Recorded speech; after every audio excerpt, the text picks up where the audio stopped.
I don't have time for sob stories. Helen, every scholarship applicant these days thinks hardship equals merit, Olivia Reynolds said, flipping through Our applications with manicured projections show a nails. significant She took a return sip on of her $7 investment within the first espresso, fiscal year, her 2-4 provided carat we diamond adhere tennis to these bracelet critical catching the path morning light milestones. streaming through the cafe window. Helen Parker, the scholarship committee secretary, nodded dutifully. Of course, Miss Reynolds. I flagged the 23 applications that meet our usual standards, all from Charleston Academy, St. George's, and Porter Gaud. At 32, Olivia Reynolds had everything she'd been raised to want: senior associate position at her father's prestigious law firm, Reynolds & Associates, annual revenue, $3 million, a 2,800 square foot waterfront penthouse in Charleston's historic district purchased for $2.1 million, in a social circle that hosted the city's most exclusive events. Her Harvard law degree hung prominently in her office, alongside photos of her shaking hands with 2 state senators and a Supreme Court justice. She checked her watch, a $12,500 Cartier her father had given her when she passed the bar with the highest score in South Carolina that year, and gathered her papers. I need to get back to the office. The Harrington merger closes at 4:30. Make sure Elizabeth gets these notes before the committee meeting on Thursday. The cafe, Magnolia Brew, sat at the intersection of Charleston's historic district and financial quarter. Its clientele consisted almost exclusively of professionals who could afford $7 espressos and $14 organic breakfast options. As Olivia walked to her car, her BMW 750i 2025 model, $103,000 gleamed in the morning sunlight, recently detailed and spotless. Her phone buzzed with a text from Brandon Taylor, her boyfriend of 14 months. Have to cancel dinner tonight. Henderson account needs emergency restructuring. $4?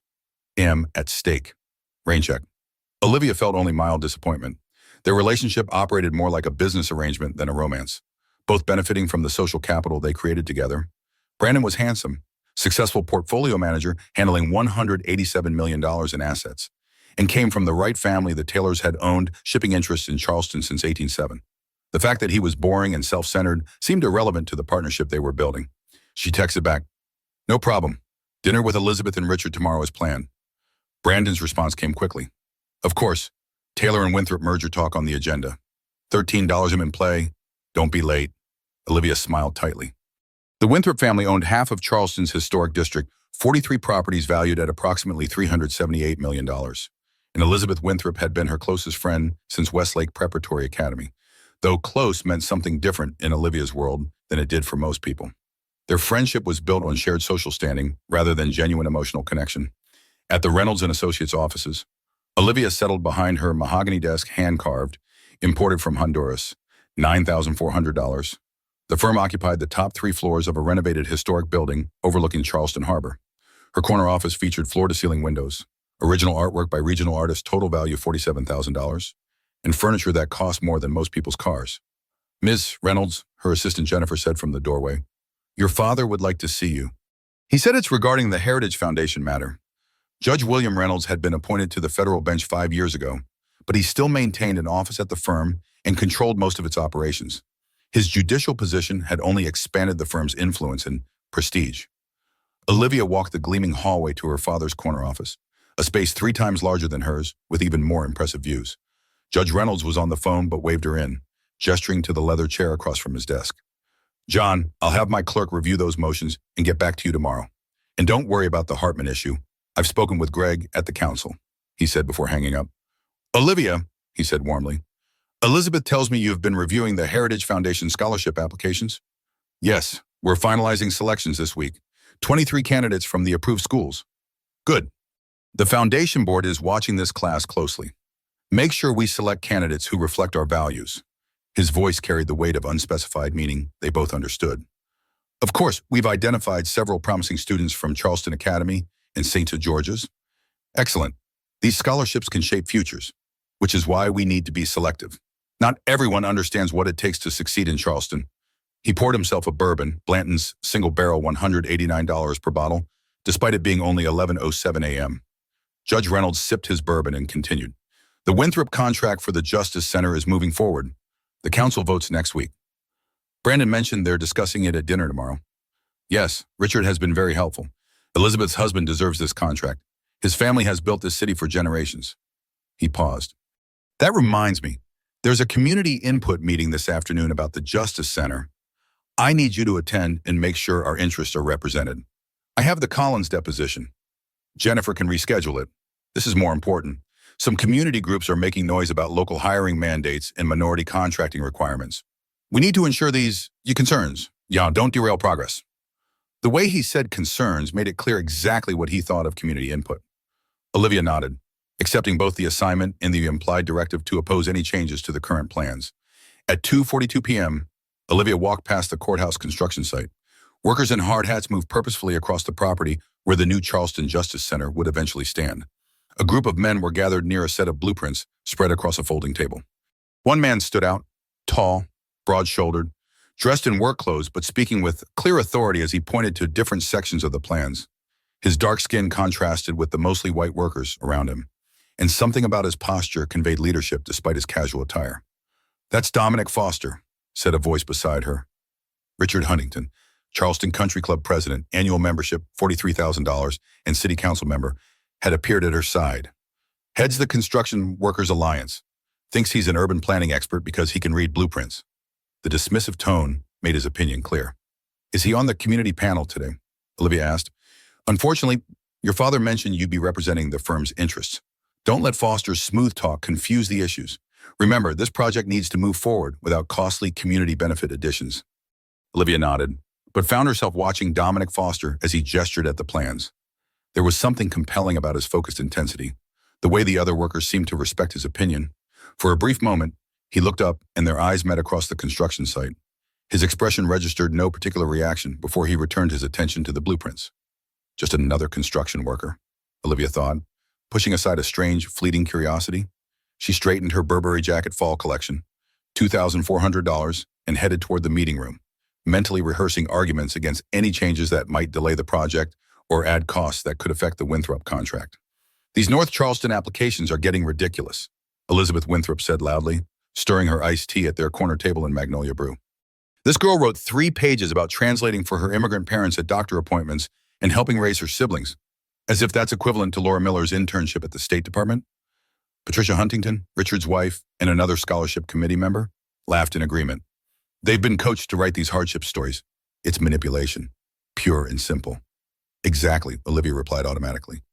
"The committee needs to focus on actual achievements, not circumstantial challenges. Anyone can have problems. Success is about rising above them without excuses." She noticed a young Latina woman at the next table look up sharply. The woman appeared to be in her mid-20s, dressed professionally though not expensively, a laptop open in front of her. Her expression shifted from surprise to something like disappointment as she met Olivia's eyes briefly before returning her attention to her work. Olivia felt an unexpected flash of embarrassment. Though she wasn't sure why, she'd said nothing that wouldn't be supported by everyone in her social circle. "I've flagged the 23 applications that meet our criteria," she continued, lowering her voice slightly. "All have 3.8 GPAs or higher, leadership positions, and appropriate extracurriculars, and appropriate family backgrounds, I hope," Elizabeth added with a knowing smile. "The last thing we need is someone who won't fit in at foundation events." Patricia nodded enthusiastically. "Remember that boy from North Charleston 2 years ago, always bringing up systemic barriers in his thank you speech? So uncomfortable for everyone." Olivia remembered. The young man had been brilliant, valedictorian, perfect 1600 AT score, but his scholarship hadn't been renewed after that first year. The official reason had been changing priorities, but everyone understood the real message. As they gathered their things to leave, Olivia noticed the Latina woman was still watching them. An unsettling feeling crept along her spine, like being caught doing something shameful. She pushed it aside. She had nothing to be ashamed of. Merit was merit. The world couldn't operate on sympathy alone. At 3:00 p.m. sharp, Olivia arrived at the community input meeting for the Charleston Justice Center. The conference room in City Hall was arranged with tables in a U-shape facing a presentation screen. City officials sat at the head table, including Richard Huntington and 3 other council members. The room was more crowded than Olivia had expected. 47 attendees, according to the sign-in sheet. Construction workers still in their work clothes sat alongside community activists, local business owners, and neighborhood representatives. She took a seat near the front, setting her leather portfolio Smithson of Bond Street, $850 on the table with practiced efficiency. The meeting began with a presentation about the Justice Center's design and projected timeline. The $37.5 million project would house courts, administrative offices, and community service spaces. Construction was scheduled to begin in 60 days, with completion expected within 18 months. "We'll now take community input," announced Council President Margaret Simmons. Please state your name and affiliation before speaking. Several people spoke about traffic concerns, environmental impacts, and accessibility features. Olivia noted that while Richard nodded politely, he was checking his phone beneath the table, a clear indication of how seriously the council was taking this input. Next speaker, Dominic Foster, Charleston Construction Workers Alliance.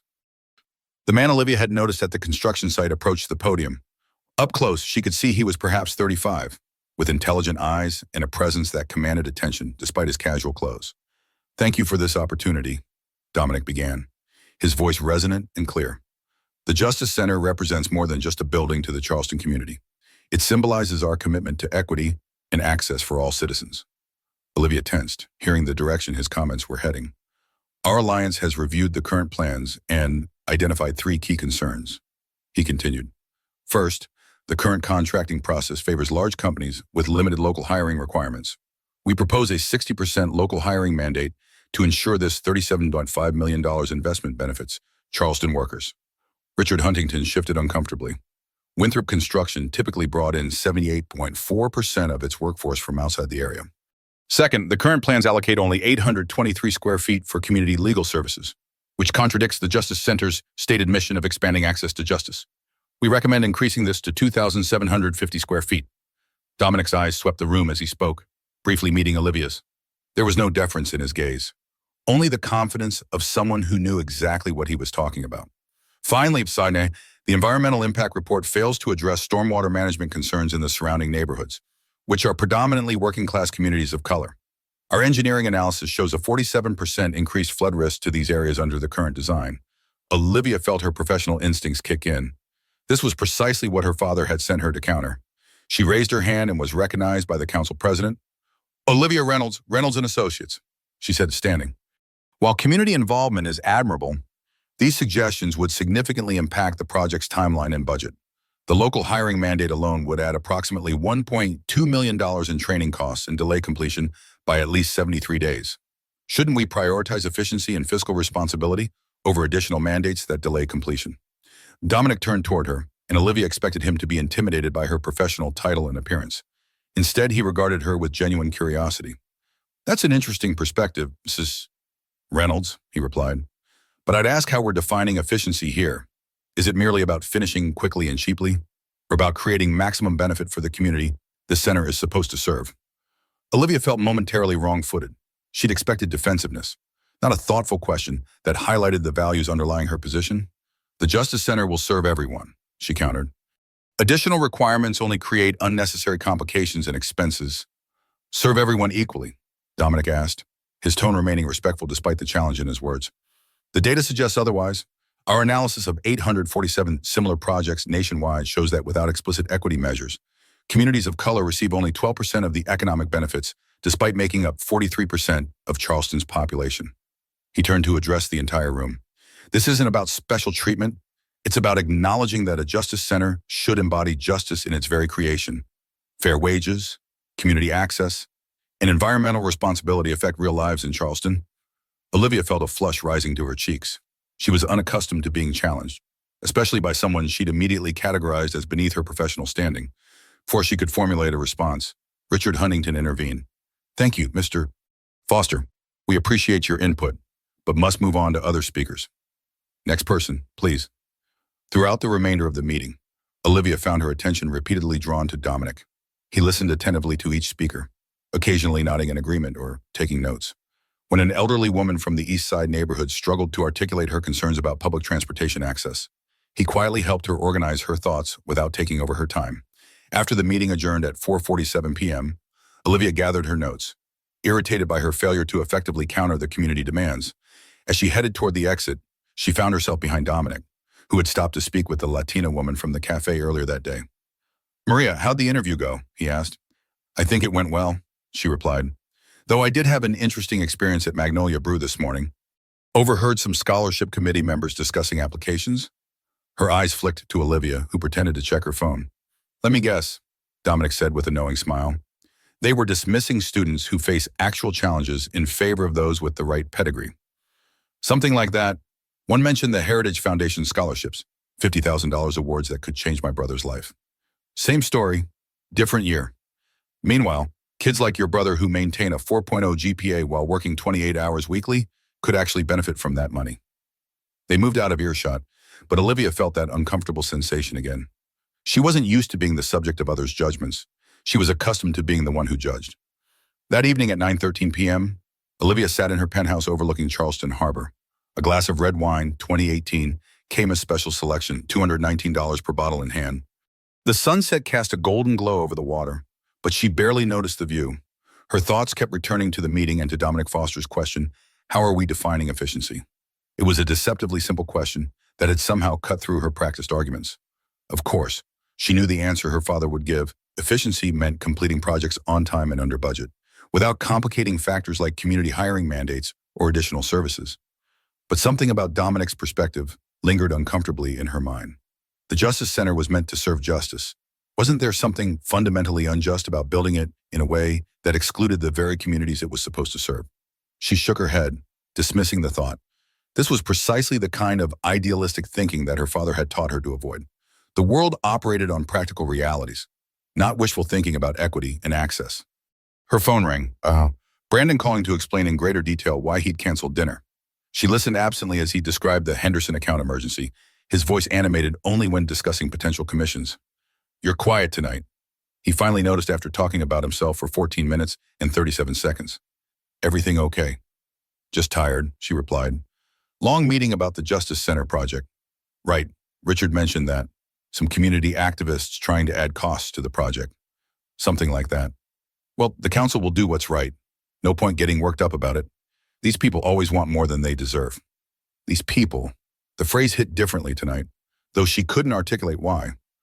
I suppose, she said noncommittally. Hey, did you review those investment prospectuses I sent? The Taylor portfolio needs rebalancing. And your father mentioned you might want to consolidate some assets before the Winthrop dinner. Of course, Brandon had been discussing her finances with her father. It was the sort of thing that would have seemed normal yesterday, but suddenly felt intrusive. I'll look at them tomorrow, she said, ending the call shortly afterward. Alone again. Olivia walked to her floor-to-ceiling windows. From 40 stories up, Charleston looked perfect. Historic buildings, church spires, and oak-lined streets forming a postcard image of Southern charm and tradition. But for the first time, she wondered what the city looked like from other perspectives. From North Charleston neighborhoods she'd never visited. From communities she'd been taught to dismiss with terms like those people and underserving. She pushed the thought away. This wasn't like her. She had worked hard to build her life exactly as she wanted it. Hadn't she? I'm telling you, Olivia, this community input nonsense is just a delay tactic, Brandon said, cutting into his $75 steak with surgical precision. They were dining at Palmetto Club, Charleston's most exclusive restaurant, with his colleagues from Taylor Investment Group. James Wilson, Brandon's managing partner, nodded in agreement. Same thing happened with the Port Authority expansion. These neighborhood groups demanded environmental reviews and community benefits that would have added $12.7 million to the project cost. Fortunately, the right people made the right calls, added Michael Alvarez, head of commercial investments. Project moved forward without all the social justice baggage. Brandon turned to Olivia. Your father mentioned you had some trouble with one of these activists at the meeting. Construction worker who thinks he's an urban planner. Olivia felt a flicker of annoyance at Brandon's dismissive tone. Dominic Foster, he leads the Construction Workers Alliance, actually made some interesting points about local hiring and community access to legal services. The table fell silent, all three men staring at her as if she'd suggested burning down the historic district. Brandon laughed awkwardly. Interesting points. Come on, Olivia, you know these people just want handouts. They see a big project and immediately start thinking about how to extract benefits without earning them. Foster seemed well informed about the project's specifics, Olivia said carefully. He had actual data about community impacts, specific numbers about economic benefits distribution. Of course he did, James said, rolling his eyes. They always come armed with just enough information to sound legitimate. It's a tactic. We had a group present a 147-page community impact study for the Riverside development. Pure nonsense designed to extract concessions.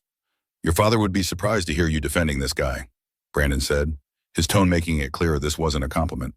Olivia took a sip of wine, 2017 Opus 1, $32 per glass, retreating.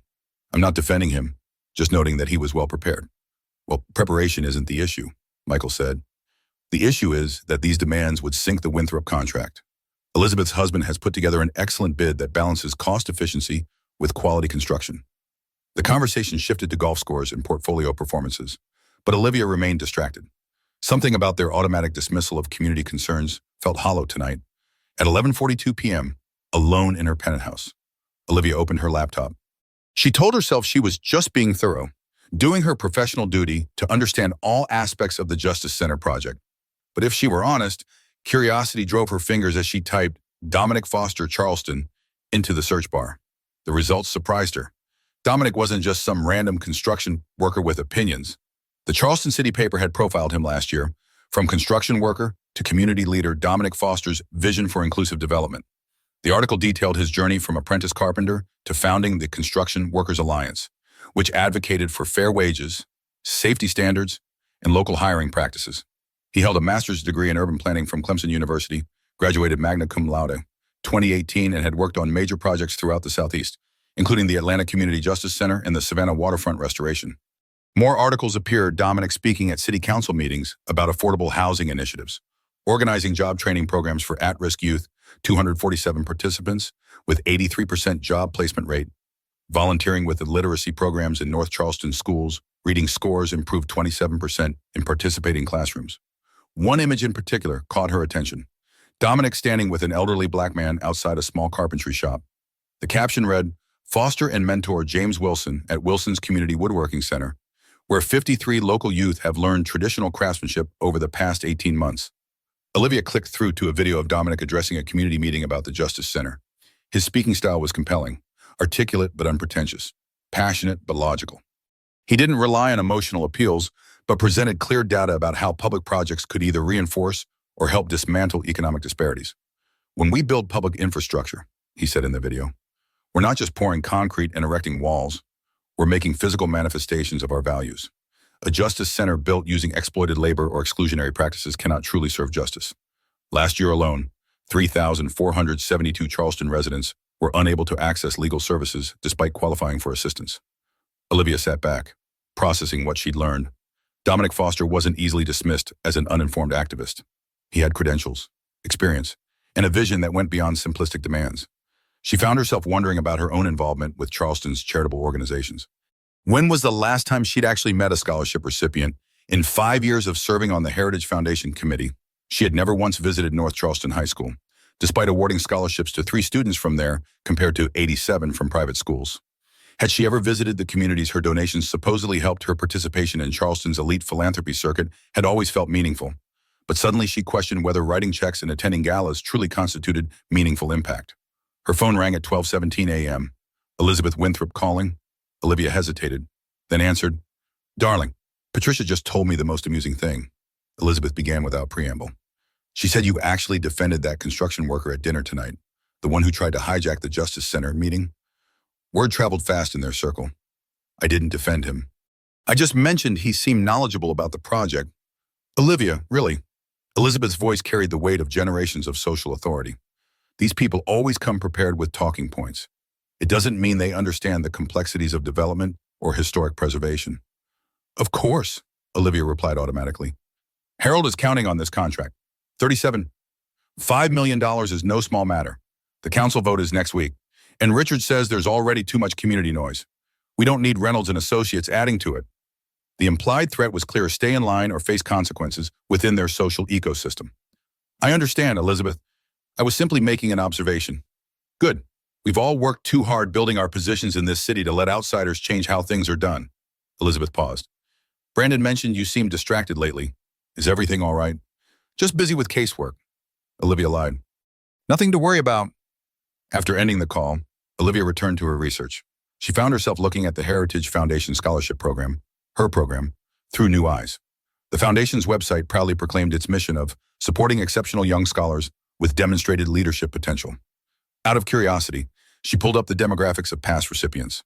The pattern was unmistakable: 87% from private schools, 92% white, 76% with family connections to foundation donors or board members. In 27 years, only 13 recipients had come from North Charleston, despite its population of 113,237. She opened the current application file for Jasmine Davis, the North Charleston student Elizabeth had mocked earlier that week. Jasmine had a 3.9 GPA while working 20 hours weekly at her family's restaurant. Her essay described translating for Spanish-speaking parents at medical appointments from age 8, helping raise 3 younger siblings, and still finding time to start a tutoring program for neighborhood children that now serve 47 students weekly. By any objective measure, Jasmine's achievements were extraordinary. Yet Olivia knew the committee would likely reject her application in favor of students with more traditional credentials and connections. A nagging sense of discomfort settled in her chest.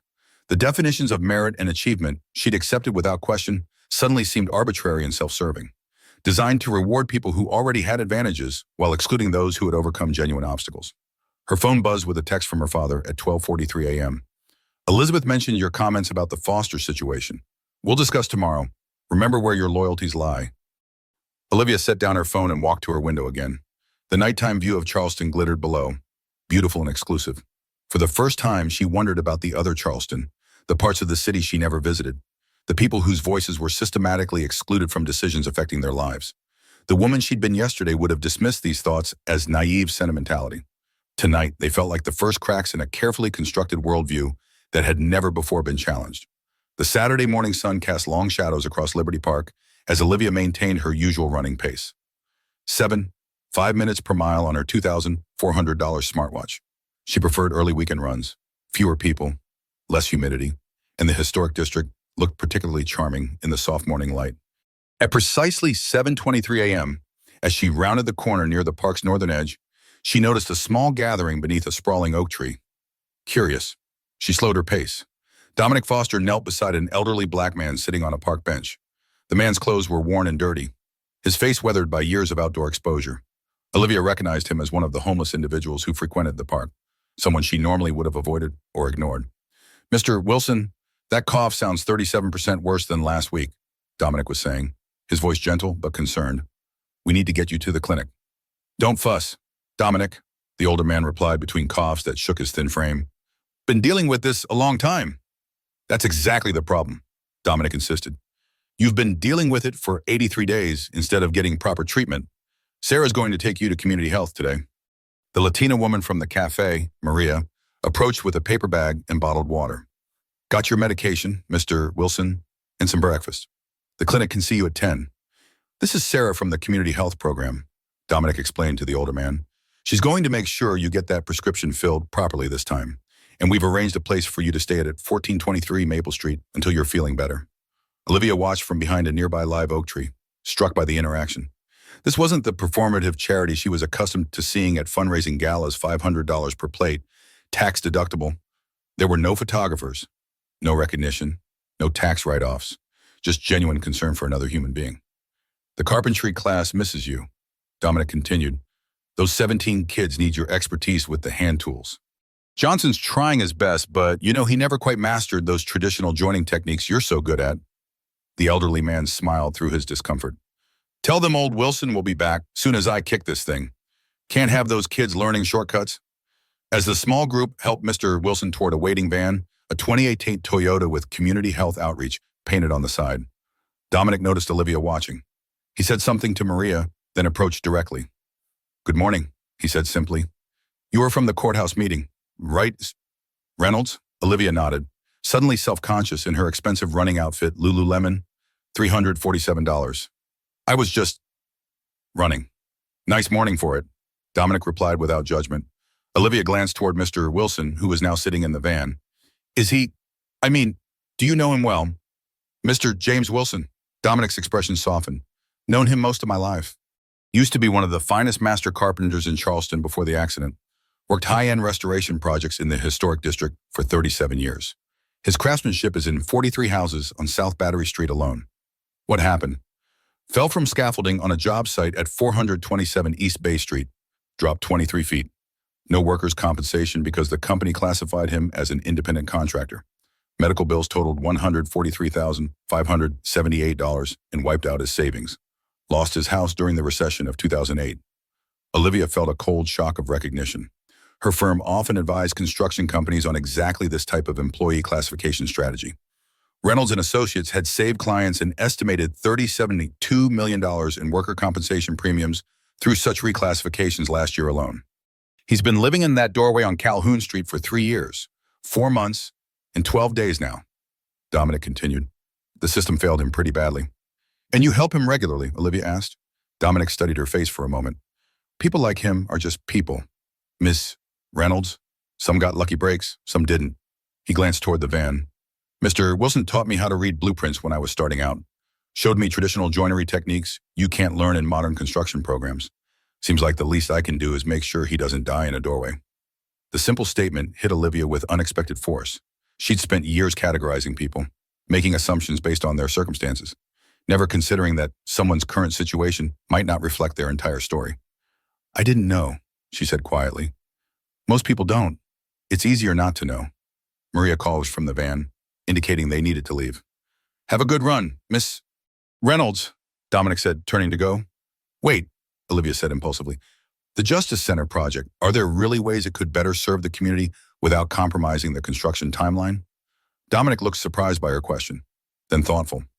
Absolutely. My alliance has a full proposal with cost analysis and implementation strategies.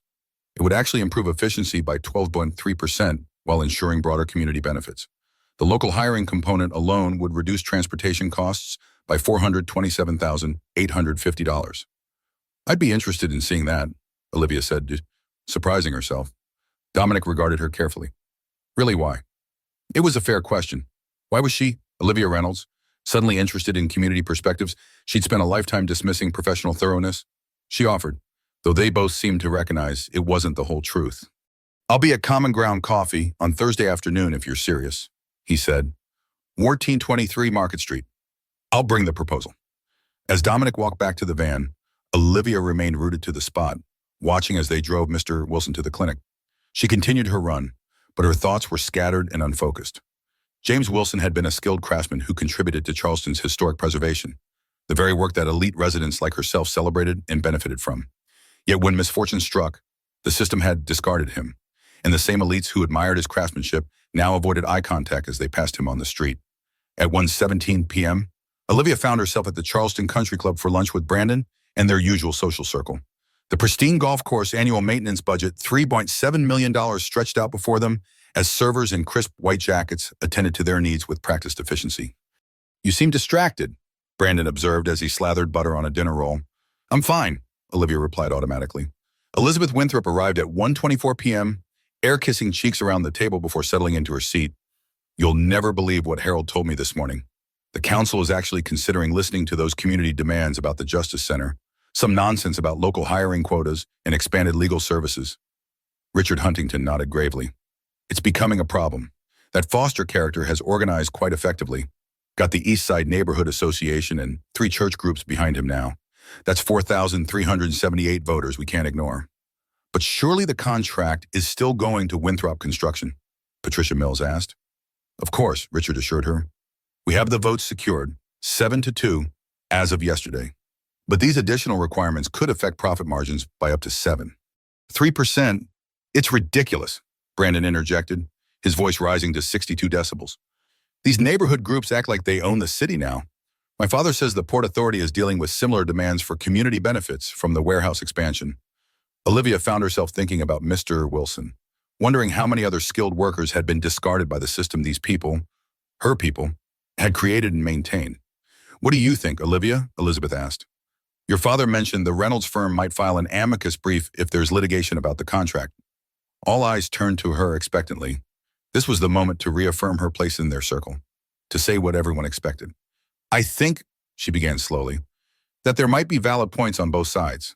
The Justice Center project could potentially incorporate some community elements without compromising its core efficiency. Brandon stared at her as if she'd suggested burning the American flag. You can't be serious. I'm just saying we should consider all perspectives.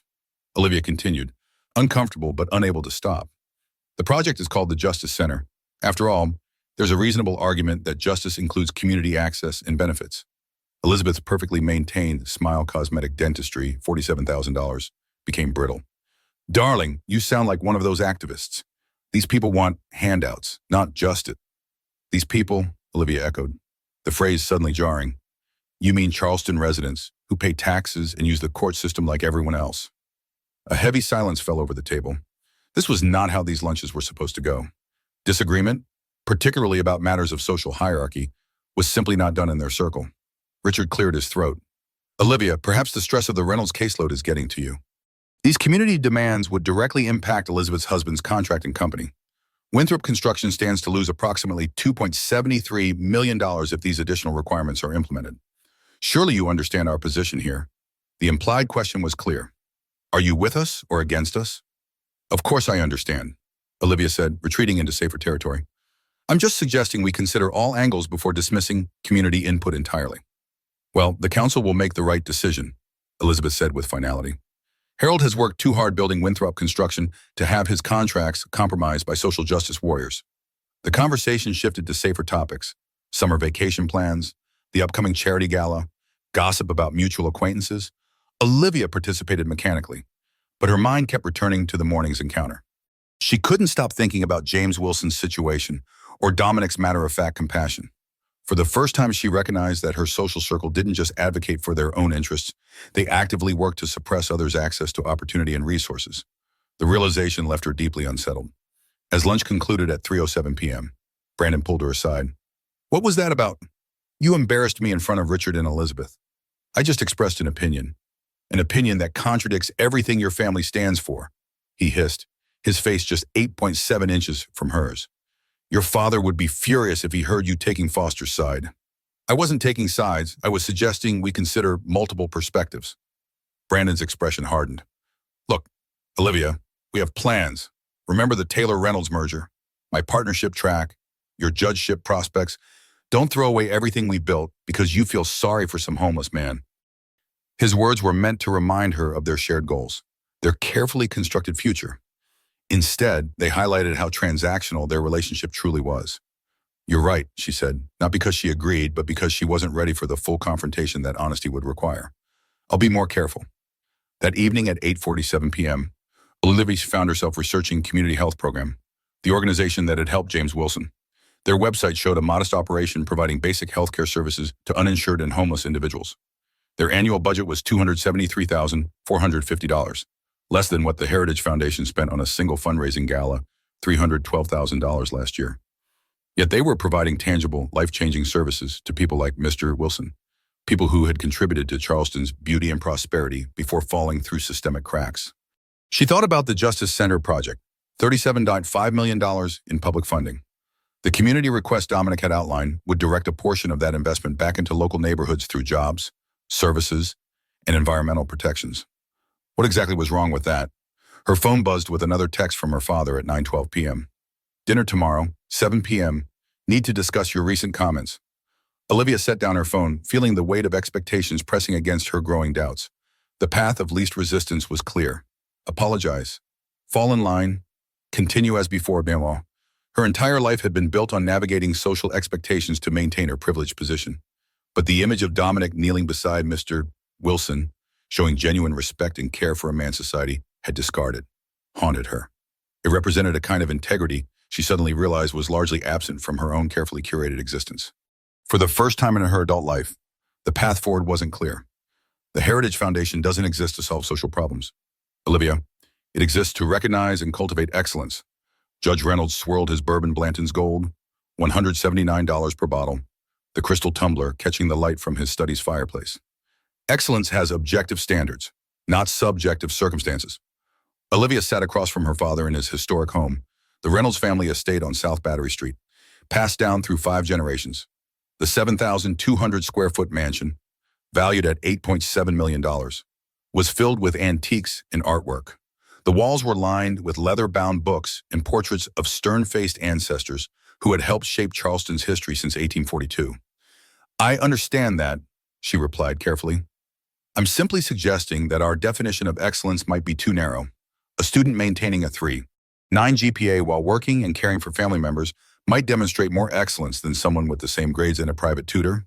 Judge Reynolds sighed with the weary patience of a man explaining basic concepts to a child. "Context matters, of course, but we can't start giving preference to hardship stories over actual achievement. That's the slippery slope to mediocrity.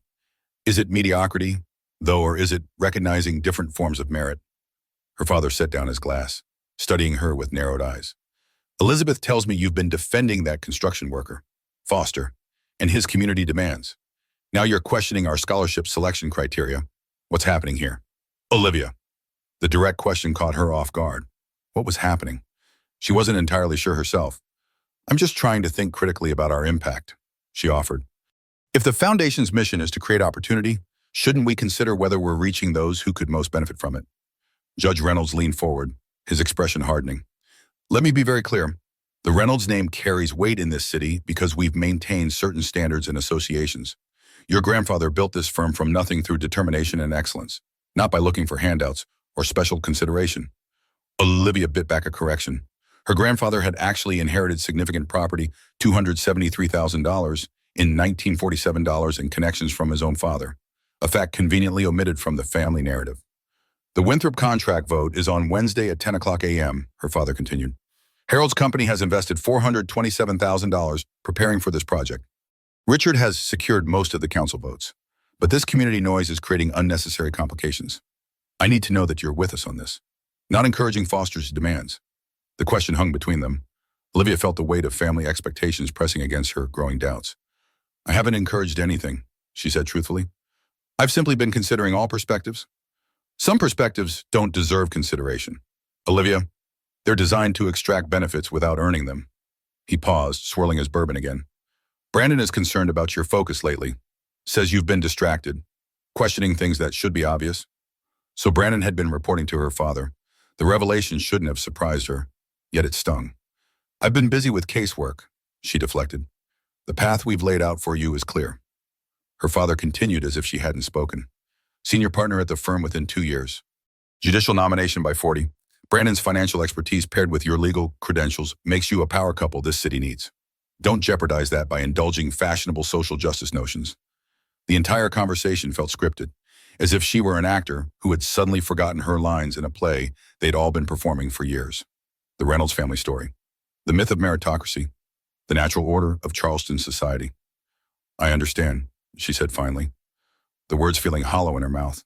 Later that night at 11:47 p.m., alone in her penthouse, Olivia poured herself a glass of wine and tried to make sense of her churning thoughts. Her father's vision for her future had once seemed not just acceptable, but desirable. When had that changed? She thought about the scholarship applications on her desk. Brilliant, determined young people whose potential might never be recognized because they didn't fit the narrow definition of excellence her social circle maintained. She thought about James Wilson, whose skills had built the very historic district her peers celebrated, now discarded and homeless after 37 years of contribution.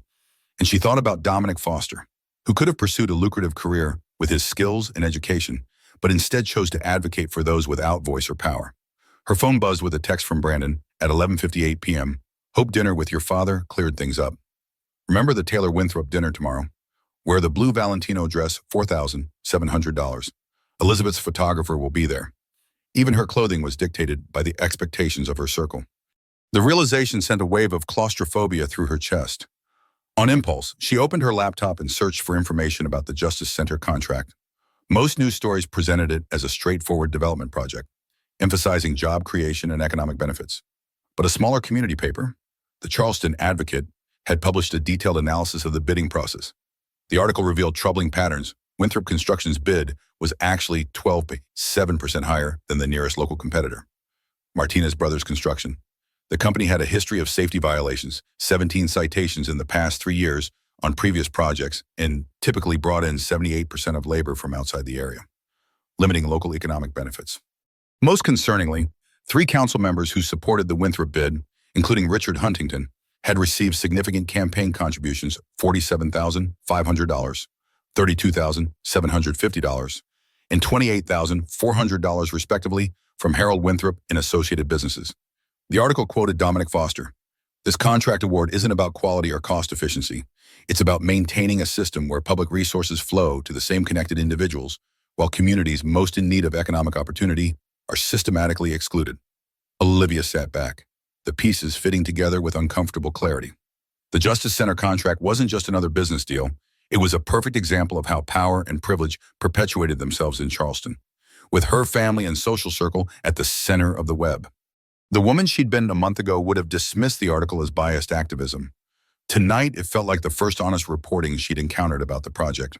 She closed her laptop at 1:23 a.m. and walked to her windows, looking out at the city lights. From her penthouse, Charleston appeared pristine and orderly, a testament to careful planning and tradition. but she was beginning to understand that this order was maintained through exclusion and inequality. Systems she had not only benefited from, but actively upheld. Common Ground Coffee on Thursday suddenly felt like a vital appointment. She needed to see Dominic's full proposal, to understand if there truly was another way to approach development in Charleston, one that maintained quality and efficiency while expanding access and opportunity. The cognitive dissonance was becoming unbearable. The person she had been raised to be increasingly at odds with the person she was beginning to see herself becoming. Common Ground Coffee looked nothing like Magnolia Brew. Located in Charleston's Arts District, the cafe occupied a renovated industrial space with exposed brick walls, local artwork, and mismatched vintage furniture. The clientele was diverse: students with laptops, artists sketching in notebooks, neighborhood residents chatting over coffee. At 3:07 p.m., Olivia felt conspicuous in her tailored suit Armani, $2,700 as she entered, aware of curious glances from several patrons. This was not her Charleston, not her usual carefully curated environment. Dominic sat at a corner table, architectural plans spread before him as he made notes in a leather-bound journal. He looked up as she approached, surprise briefly crossing his features before he gestured to the empty chair across from him. "Miss Reynolds," he said, "I wasn't sure you'd come." "I said I would," she replied, setting down her designer handbag Hermes Kelly, $17,800. "People say a lot of things," he noted without rancor, "especially when they're stepping outside their comfort zones." The observation was uncomfortably perceptive. Olivia glanced around the cafe, aware that she was indeed far from her usual territory. "Coffee's good here," Dominic said, gesturing to the counter. "Local roaster, woman who owns the place, sources directly from small farms in Colombia and Ethiopia. Farmers get 73% of the profits instead of the industry standard 17%. Olivia ordered a simple black coffee at $25 and returned to the table. "You mentioned you had a proposal for the Justice Center." Dominic studied her for a moment, as if assessing her sincerity, then pulled several documents from his portfolio. "This is the full community benefits agreement we've proposed. It includes local hiring provisions, dedicated space for legal aid services, and environmental mitigation measures." Olivia reviewed the document, surprised by its professionalism and detail. This wasn't a wish list of demands, but a comprehensive plan with budget projections, implementation timelines, and accountability measures. The local hiring provisions specified 60% of construction jobs, 347 positions to Charleston residents, with apprenticeship programs for 53 disadvantaged youth. The environmental mitigations address flooding concerns in adjacent neighborhoods with green infrastructure solutions that would actually save $427,850 over traditional methods. "This is much more thorough than I expected," she admitted. "Did you expect crayon drawings?" Dominic asked with a hint of a smile. Olivia felt her cheeks warm. "I didn't mean him." "I know what you meant," he said, his tone gentle rather than accusatory. "People tend to underestimate community expertise. But we live here, Giti. We understand our needs better than outside consultants who spend a week conducting surveys, then bill the city $175,000 for recommendations." She continued reading. The legal aid component proposed converting underutilized office space into a community legal center offering services to low-income residents. The program would help an estimated 2,750 clients annually who currently navigate the legal system without representation. "These all seem reasonable," she said finally. "Why is there such resistance from the council?" "Because reasonable isn't the point," Dominic replied. "Control is. These provisions would direct resources and decision-making power to communities that have historically been excluded. That's threatening to people who benefit from the current system." His words cut uncomfortably close to conversations she'd had in country clubs and boardrooms. How many times had she heard her father or Brandon or Richard dismiss community requests not because they were unreasonable, but because they challenged established power structures? "I'm working on another project you might find interesting," Dominic said, turning the architectural drawings so she could see them. "Community center renovation in my neighborhood. We're creating a job training program, computer lab, after-school space." Olivia examined the plans. They were professional and thoughtfully designed, with efficient use of space and sustainable features. "This looks expensive. Who's funding it?" Mix of sources: $873,450 from federal grants, $223,000 from local businesses, $147,000 worth of volunteer labor. People investing in their own community. He watched her face carefully. Not the kind of project that usually shows up on charity auction lists. Though, why not? Dominic was quiet for a moment, stirring his coffee. "Can I ask you something, Mrs. Reynolds? When you're deciding who deserves those scholarships, what do you think you're really measuring?" The question echoed their exchange at the Justice Center meeting. But here, away from public performance, It felt more pointed, more personal. Academic achievement, leadership potential, character. She responded automatically. According to who? Dominic challenged gently. The kids I work with in the after-school program, some of them are raising younger siblings while maintaining honor roll grades. They're working part-time jobs to help with rent, volunteering at church, translating for grandparents at doctor visits. But their essays probably sound like sob stories to your committee. Olivia felt exposed, remembering her exact words at Magnolia Brew. How did you tie? Small town, Dominic said simply. Word gets around when scholarship committees think hardship stories are weakness instead of strength. Maria overheard you at the cafe, and she's not the only one who notices how these decisions get made. The honesty in his voice cut through her defenses. She thought about Jasmine Davis's application, about all the others she'd dismissed over the years because they didn't fit her narrow definition of excellence. I've never thought about it that way, she admitted. Most people don't have to, Dominic replied. The system works for them, so they assume it works for everyone. Or should. Maria Rodriguez approached their table at 3:47 p.m., whom Olivia now recognized from both the cafe incident in the park. She nodded politely to Olivia before turning to Dominic. Sorry to interrupt. The community board meeting got moved up to 4. Johnson needs the updated budget numbers for the summer program. $147,350 instead of the original $132,000. I'll be there, Dominic assured her. Maria runs our financial literacy program, he explained to Olivia. She's also finishing her master's in public policy at College of Charleston, 392 GPA. Maria smiled. While working full-time and helping my parents with my younger siblings, the kind of sob story that doesn't impress scholarship committees. The direct reference to Olivia's cafe conversation was unmistakable. She felt a flush of shame creep up her neck. I'm sorry about what you overheard. It was insensitive. Maria's expression softened slightly. At least you recognize it now. That's something. She nodded to Dominic. See you at 4, before returning to her own table. She's brilliant, Dominic said after she left. Turned down a corporate job paying $87,000 to work in community development for $37,500. Makes about a third of what she could in the private sector. Why, Olivia asked, genuinely curious. Because some people measure success differently than others. It's not always about money or prestige. Sometimes it's about impact, about leaving your community better than you found it. Olivia thought about her own career choices, which had always been guided by status and expectations rather than passion or impact. When was the last time she'd felt genuinely fulfilled by her work?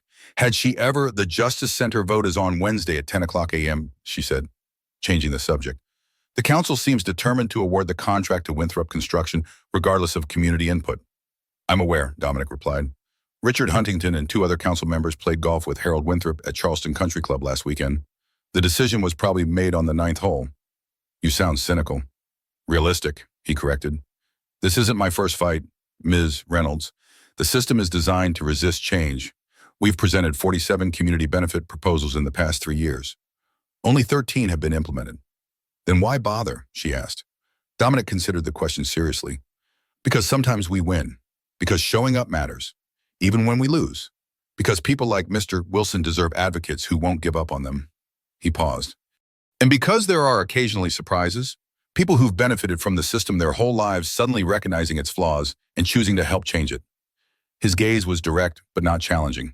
He wasn't asking her to be that person, simply acknowledging the possibility of her evolution. I need to get to that board meeting, he said, gathering his plans. You're welcome to keep the proposal. Read it. Think about it. That's all I ask. As he stood to leave, Olivia found herself reluctant to end the conversation. Mr. Foster, Dominic, thank you for meeting with me. This has been educational. That's a carefully neutral word, he observed with a small smile. I'm still processing, she admitted. Fair enough. By the way, I live about 6 blocks from here, he added, answering her unasked question from their first meeting. Been coming to this cafe for 1,247 days, ever since I moved to 1423 Market Street. Owner's a friend from college?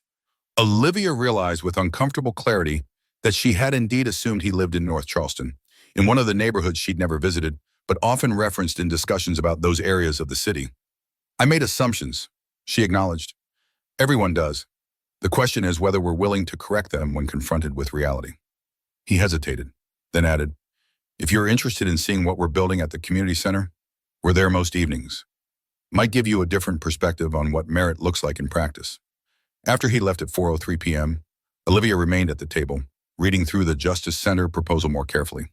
The document reflected a vision of development that prioritized community benefits without sacrificing quality or efficiency. In fact, many of the proposals would likely improve the project's long-term sustainability and community impact. She thought about this Winthrop contract, secured through social connections and campaign contributions, rather than superior quality or cost efficiency. She thought about the Heritage Foundation scholarships, awarded based on a narrow definition of merit that primarily recognized traditional credentials and connections. These weren't isolated instances, but patterns, systems designed to preserve privilege while maintaining the illusion of objective standards and open competition. As she left Common Ground Coffee at 5:17 p.m., Olivia felt like she was seeing Charleston with new eyes. The historic buildings and charming streets remained beautiful, but she now recognized the exclusionary systems that maintained this beauty while systematically denying access and opportunity to large portions of the city's population. The cognitive dissonance that had been building for weeks was approaching a breaking point. She couldn't return to her former worldview, but neither was she ready to completely reject the life and values she'd been raised to uphold. Wednesday's council vote suddenly felt like a personal crossroads as well as a political decision. Her father expected her to stand with family tradition and social connections, but for the first time in her life, Olivia wasn't certain she could do what was expected of her. Breaking news from City Hall, the television anchor announced as Olivia entered her office Tuesday morning at 8:37 a.m. Protesters have gathered to oppose the Justice Center contract vote scheduled for tomorrow. Community groups claimed the bidding process was flawed and that Winthrop Construction's selection would violate fair contracting ordinances.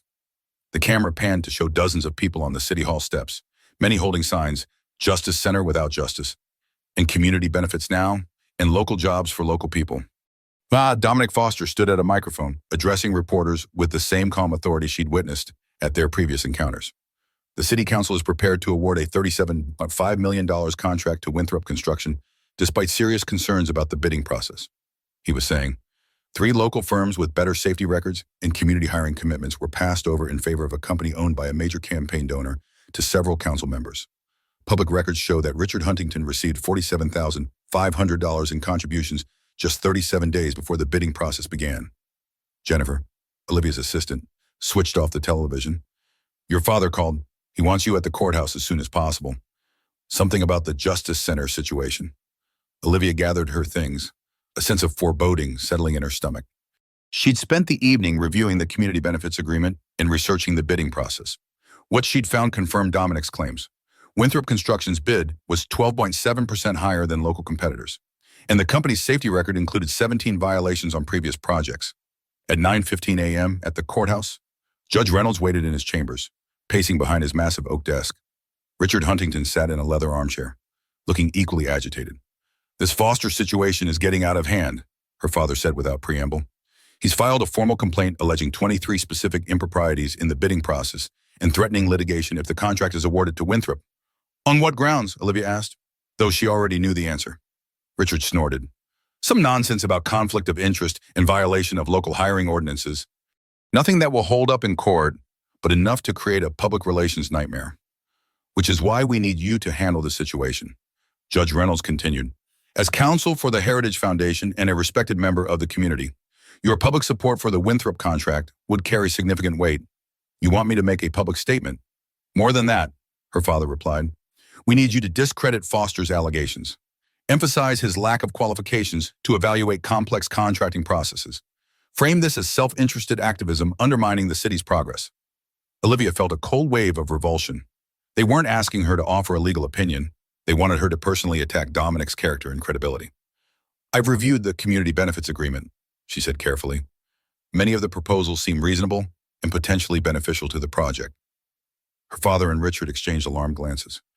Olivia, Judge Reynolds said, his voice dropping to a dangerous register, this isn't about the merits of Foster's proposals. This is about protecting our interests and maintaining proper order in this city. Harold Winthrop has invested $427,000 preparing for this contract.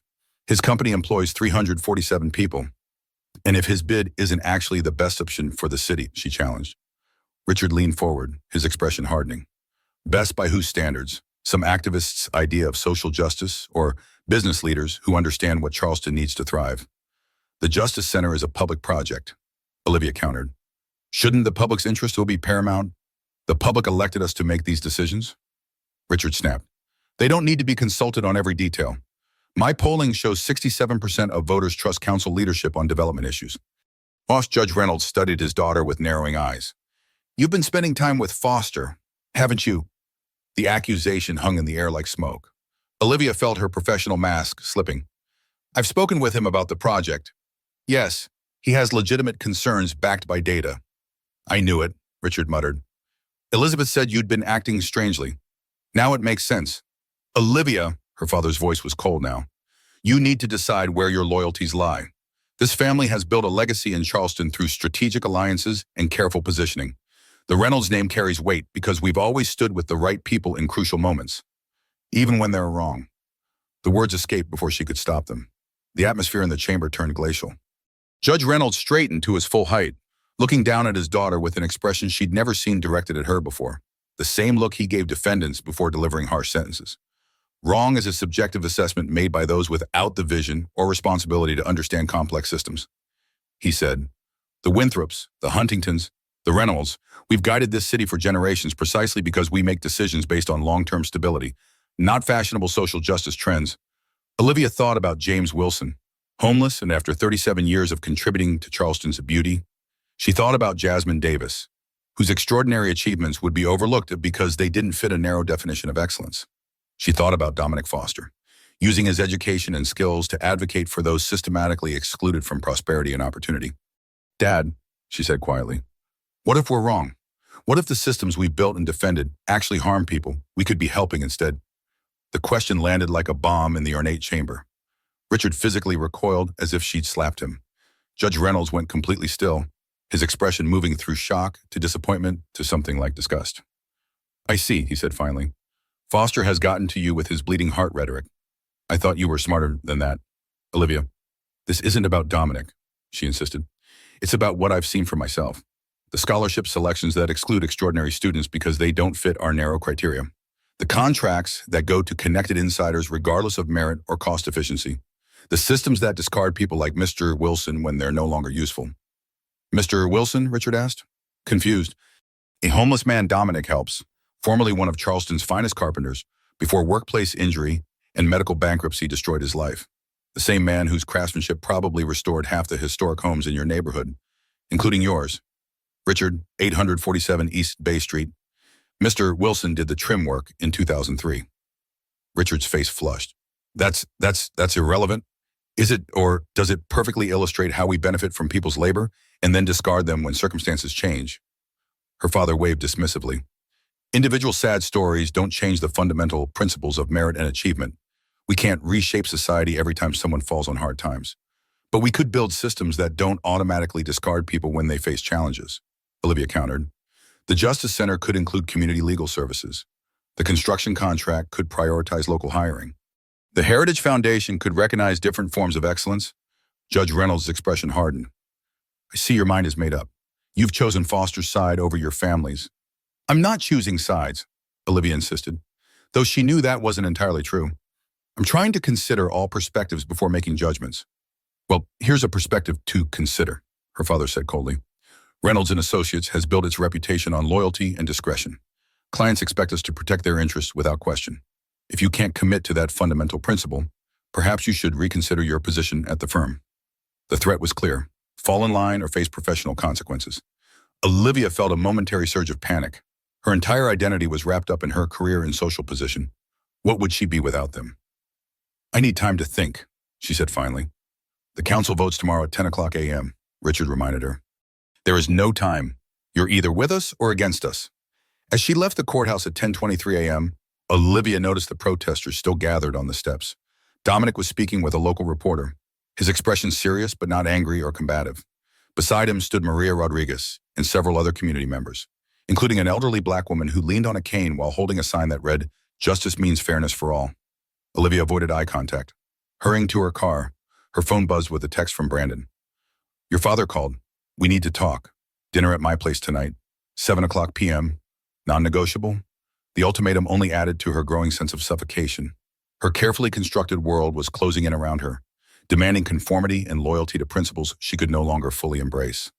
At 7 o'clock p.m. sharp, Brandon's penthouse offered a panoramic view of Charleston Harbor, similar to her own. The table was set with fine china Wedgwood, $273 per place vetting and crystal, a $200 bottle of wine open and breathing. He'd ordered from Charleston Grill, her favorite restaurant, but Olivia found she had no appetite. Your father is worried about you, Brandon began without preamble. Richard Huntington is furious. Elizabeth says you've been defending that activist, Foster, and questioning the Heritage Foundation scholarship process. I've been asking questions, Olivia corrected, trying to understand different perspectives. This isn't the time for philosophical exploration. Olivia, the council votes tomorrow at 10 o'clock American. The Winthrop contract affects all of us. My investment group has $13.7 million in positions in companies that supply Winthrop construction. Your father's judicial reputation is tied to maintaining proper order in Charleston development. And what about the public interest, she asked. Doesn't that matter more than private profit?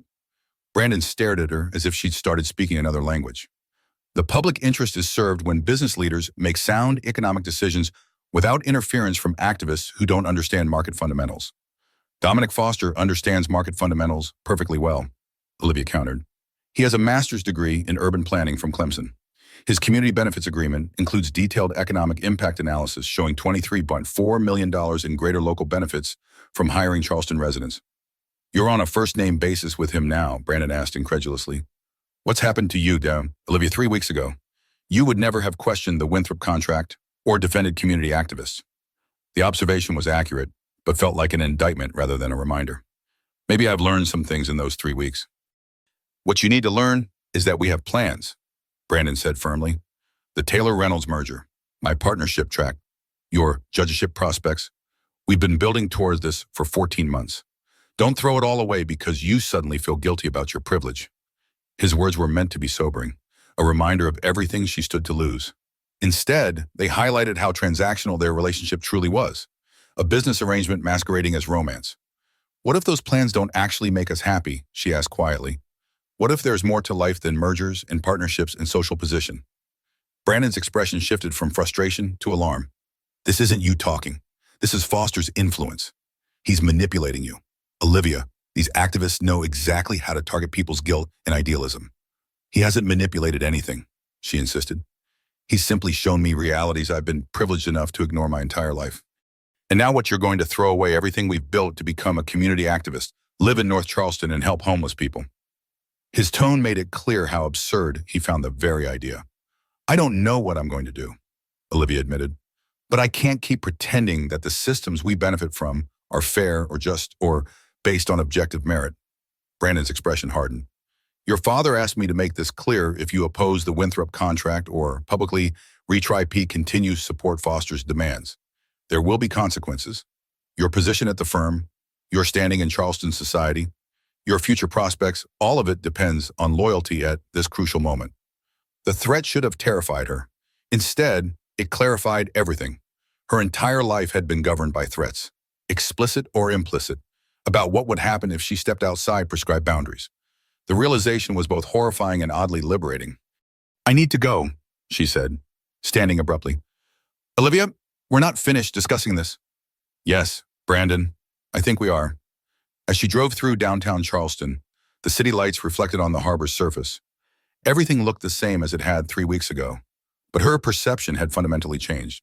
The exclusive restaurants and shops, the carefully preserved historic district, the gleaming office towers, all of it represented systems designed to concentrate opportunity and resources among people like her, while excluding others. Without conscious decision, she found herself driving toward North Charleston at 8:47 p.m., following directions to the community center address she'd memorized from Dominic's plans. She wasn't sure what she expected to find or why she felt compelled to go there. Perhaps she needed to see for herself what Dominic and his allies were fighting for before she could decide where she truly stood. The crisis point had arrived. By this time tomorrow, she would have either reaffirmed her place in Charleston's elite circles or fundamentally broken with the systems and relationships that had defined her entire life. Neither path seemed fully clear, but for the first time, Olivia felt ready to make a choice based on her own emerging values rather than external expectations. The North of Charleston Community Center occupied a renovated warehouse in a neighborhood Olivia had never visited, despite living in Charleston her entire life. Solar panels covered portions of the roof, and a community garden flourished in what had once been a parking lot. A mural depicting diverse faces and the words, "Building Together," adorned the main entrance. Olivia sat in her BMW for several minutes, suddenly uncertain. Her tailored suit and luxury car felt conspicuously out of place here. What was she doing? What did she hope to find before she could reconsider? The center's doors opened at 9:03 p.m., and a group of children emerged, laughing as they chased each other around the garden. Behind them came Dominic, calling good-natured reminders about tomorrow's homework club. Don't forget, quiz on fractions, Thursday Jasmine, your brother's waiting by the corner. Miguel, your science project needs the data charts we talked about. He noticed her car immediately. It wasn't exactly inconspicuous in this neighborhood, and walked over, his expression curious but not unwelcoming. Ms. Reynolds, he said as she lowered her window. This is unexpected. I don't really know why I'm here, she admitted, a rare moment of complete honesty. Dominic studied her face, seeming to recognize something in her expression. Sometimes we need to see things for ourselves before making important decisions. She nodded, grateful for his understanding. Would you like to come inside, he offered. We're just finishing up today's programs, but I can show you around. The community center's interior was nothing like she'd imagined. Clean, well-organized spaces buzzed with activity, 27 children working on homework at tables under teenage mentors' guidance, 18 adults attending what appeared to be a computer class in a back room, an elderly man, James Wilson, she realized with surprise, teaching woodworking techniques to a group of fascinated middle schoolers. The walls were covered with college acceptance letters, job placement certificates, and photographs of community events. A large bulletin board near the entrance displayed newspaper clippings about local achievements and opportunities. Martinez Brothers Construction completes Charleston library renovation, $427,000 under budget, and North Charleston students win regional science competition, 47 schools competed. This is our main space, Dominic explained. Homework help runs Monday through Thursday from 3:30 to 7 o'clock p.m. Computer literacy classes for adults in the evenings. Weekend workshops on everything from resume building to home repair skills. It's not what I expected, Olivia admitted. What did you expect? She hesitated, embarrassed by her assumptions. Something less organized, less purposeful. Maybe that's the narrative, isn't it? That marginalized communities can't create and sustain our own solutions without outside experts coming to save us. Last year, this center helped 847 residents with various services. We placed 127 people in living wage jobs. Before she could respond, Maria approached at 9:17 p.m., her expression cautious upon recognizing Olivia. Dominic, the budget committee needs you for final approval on the summer program funding. We need to allocate an additional $17,450 for the expanded literacy component, she said, then nodded politely to Olivia. Ms. Reynolds, Maria runs our financial literacy program, Dominic explained, though Olivia remembered this from their cafe conversation. The work she's doing has helped 73 families establish savings accounts, repair credit, and work toward home ownership. That's impressive, Olivia said sincerely. It's necessary, Maria corrected, though her tone was less defensive than at their previous encounters. Financial systems are designed to be confusing, especially for people with limited English proficiency or formal education. Wells Fargo was fined $3.7 billion for deliberately targeting our neighborhoods with predatory loans. We're just leveling the playing field. As they continued through the center, Dominic introduced Olivia to volunteers and participants Elena Gomez, owner of Common Ground Coffee, who taught business development workshops, Mrs. Rodriguez, a grandmother who ran the food pantry that served 247 families weekly, Tanya Johnson, a teenage mother studying for her GED while her baby slept in a donated crib nearby. Each person had a story, but more importantly, each person was actively working to change their circumstances while helping others do the same. This wasn't the passive victimhood Olivia had been taught to expect. This was community in its truest sense, people supporting each other toward collective progress. At 9:34 p.m., they stopped at the woodworking studio where James Wilson was carefully demonstrating a joining technique to attentive students. Mr. Wilson is our master craftsman instructor, Dominic said with evident respect. Teaching traditional woodworking skills that are disappearing from modern construction. James looked up, recognizing Olivia from the park. The running lady, he said with a smile that transformed his weathered face. Come to see what we're building. These kids have real talent, he continued, gesturing to his students. Johnson here can hand-cut dovetail joints better than most professionals I worked with back in the day. A teenage boy ducked his head, embarrassed but clearly pleased by the praise.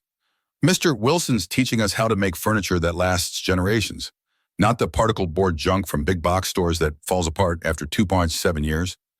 These techniques built Charleston's historic district, James added.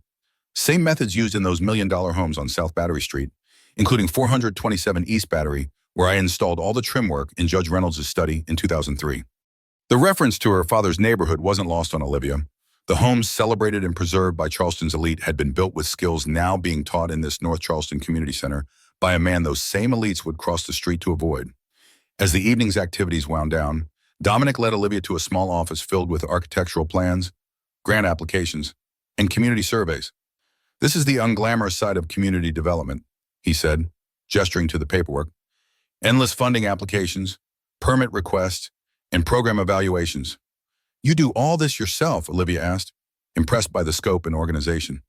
"Maria handles a lot of the financial documentation. We have a volunteer grant writer who helps with federal applications. It's truly a group effort.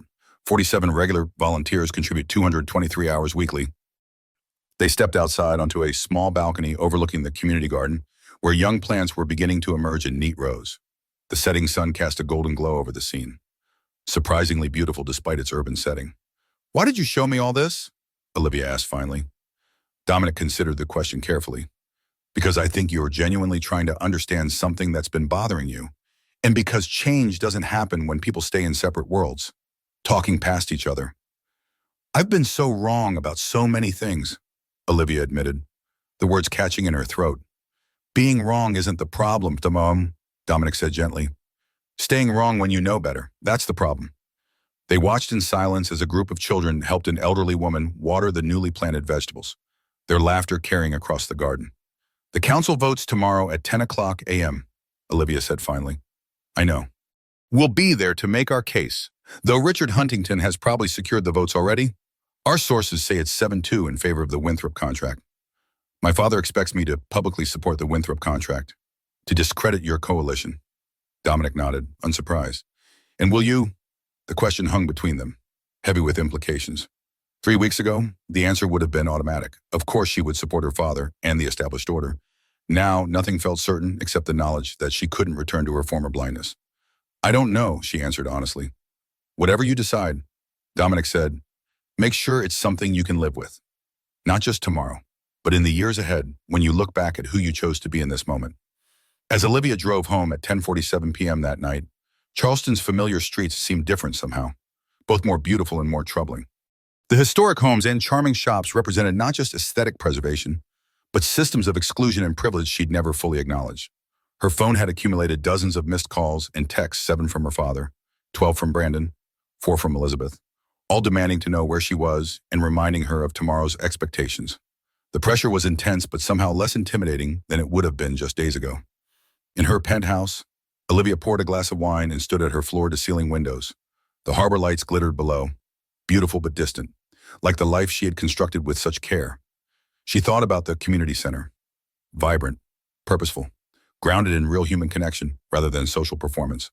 She thought about James Wilson, once homeless and discarded, now teaching valuable skills to the next generation. About Maria Rodriguez, using her education to help others navigate financial systems designed to exclude them. About Dominic Foster, whose intelligence and commitment challenged everything she'd been raised to believe about merit and achievement.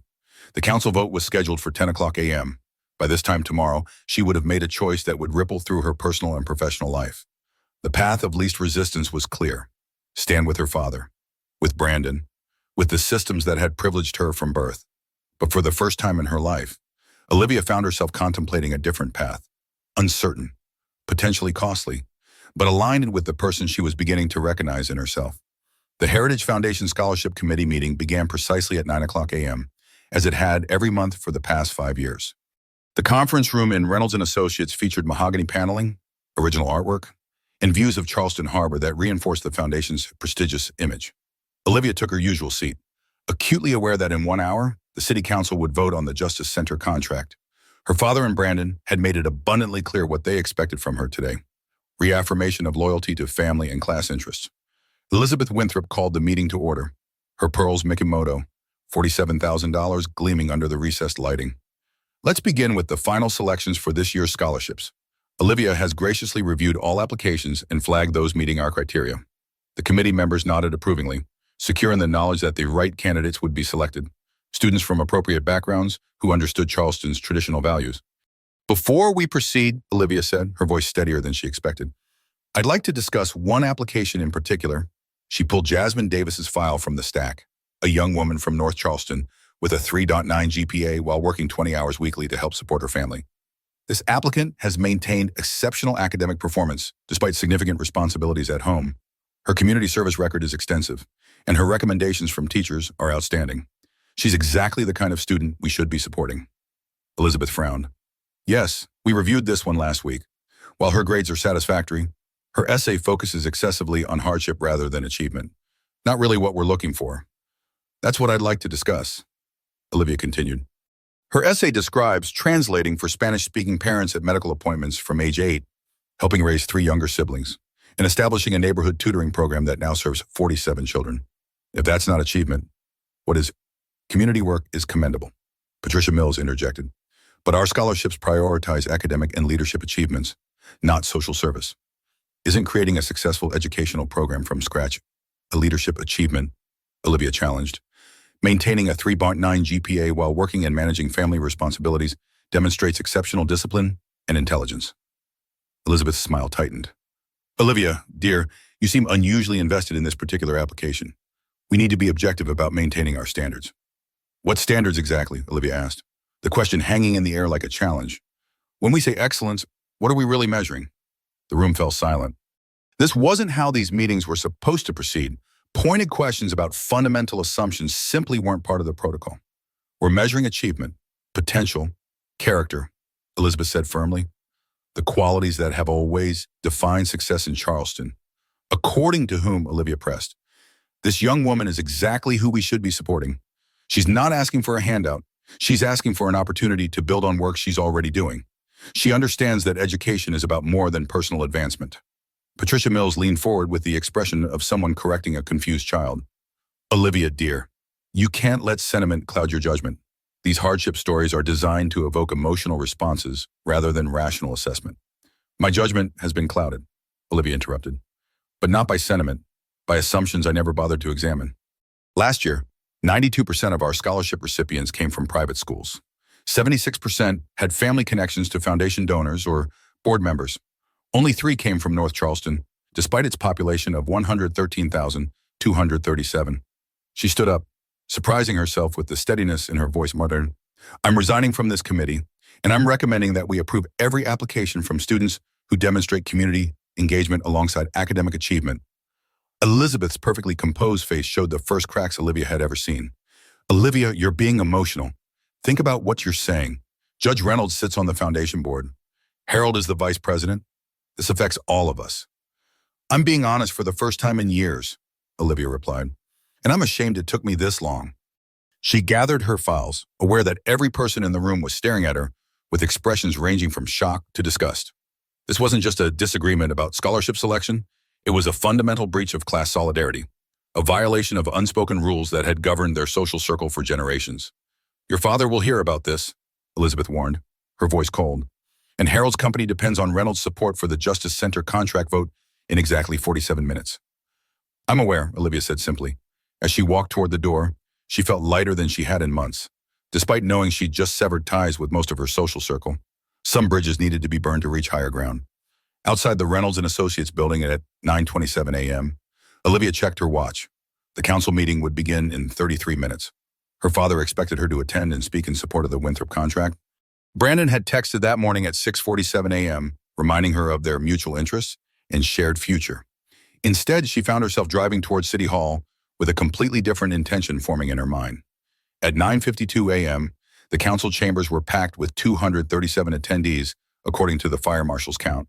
Community members from North Charleston sat alongside construction workers, legal aid advocates, and environmental activists.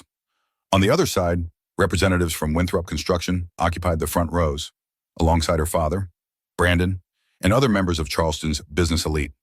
Richard Huntington called the meeting to order precisely at 10 o'clock a.m. Today's agenda includes the final vote on the Charleston Justice Center contract. Before proceeding to the vote, we'll hear brief public comments from both proponents and opponents. Olivia slipped into a seat at the back of the room, her heart pounding. She hadn't planned exactly what she would do or say, only that she couldn't remain silent. Harold Winthrop spoke first, presenting his company's bid with practiced confidence. Winthrop Construction has built Charleston's finest structures for 3 generations. Our bid represents fair market value for the quality and reputation we bring to this prestigious project. Several business leaders followed, each emphasizing the importance of proven experience and established reputation over what one dismissively called experimental social programs. At 10:23 a.m., Dominic Foster presented the Community Coalition's perspective with calm precision. The Justice Center should embody justice in its creation as well as its operation. Local hiring requirements would keep $18.7 million in our community rather than sending those wages elsewhere. The Community Legal Services component would provide access to justice for the 2,750 residents who currently navigate our legal system without representation.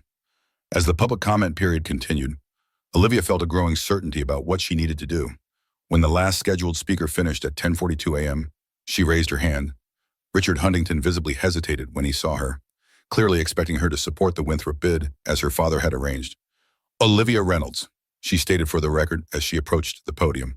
She could feel her father's shocked gaze, Brandon's growing alarm, Elizabeth's frozen smile of anticipated triumph. As an attorney with Reynolds and Associates and a lifelong Charleston resident, I've reviewed both the Winthrop construction bid and the Community Coalition's proposal, she began, her voice growing stronger with each word. What I've found raises serious concerns about the bidding process and the council's apparent decision. A murmur ran through the chamber. This was not what anyone from her social circle had expected. Winthrop Construction's bid is 12.7% higher than competing local firms with comparable experience. Their safety record includes 17 violations on previous projects, documentation I've submitted to the city clerk. Most concerningly, 3 council members who support this bid have received significant campaign contributions from Winthrop-affiliated businesses.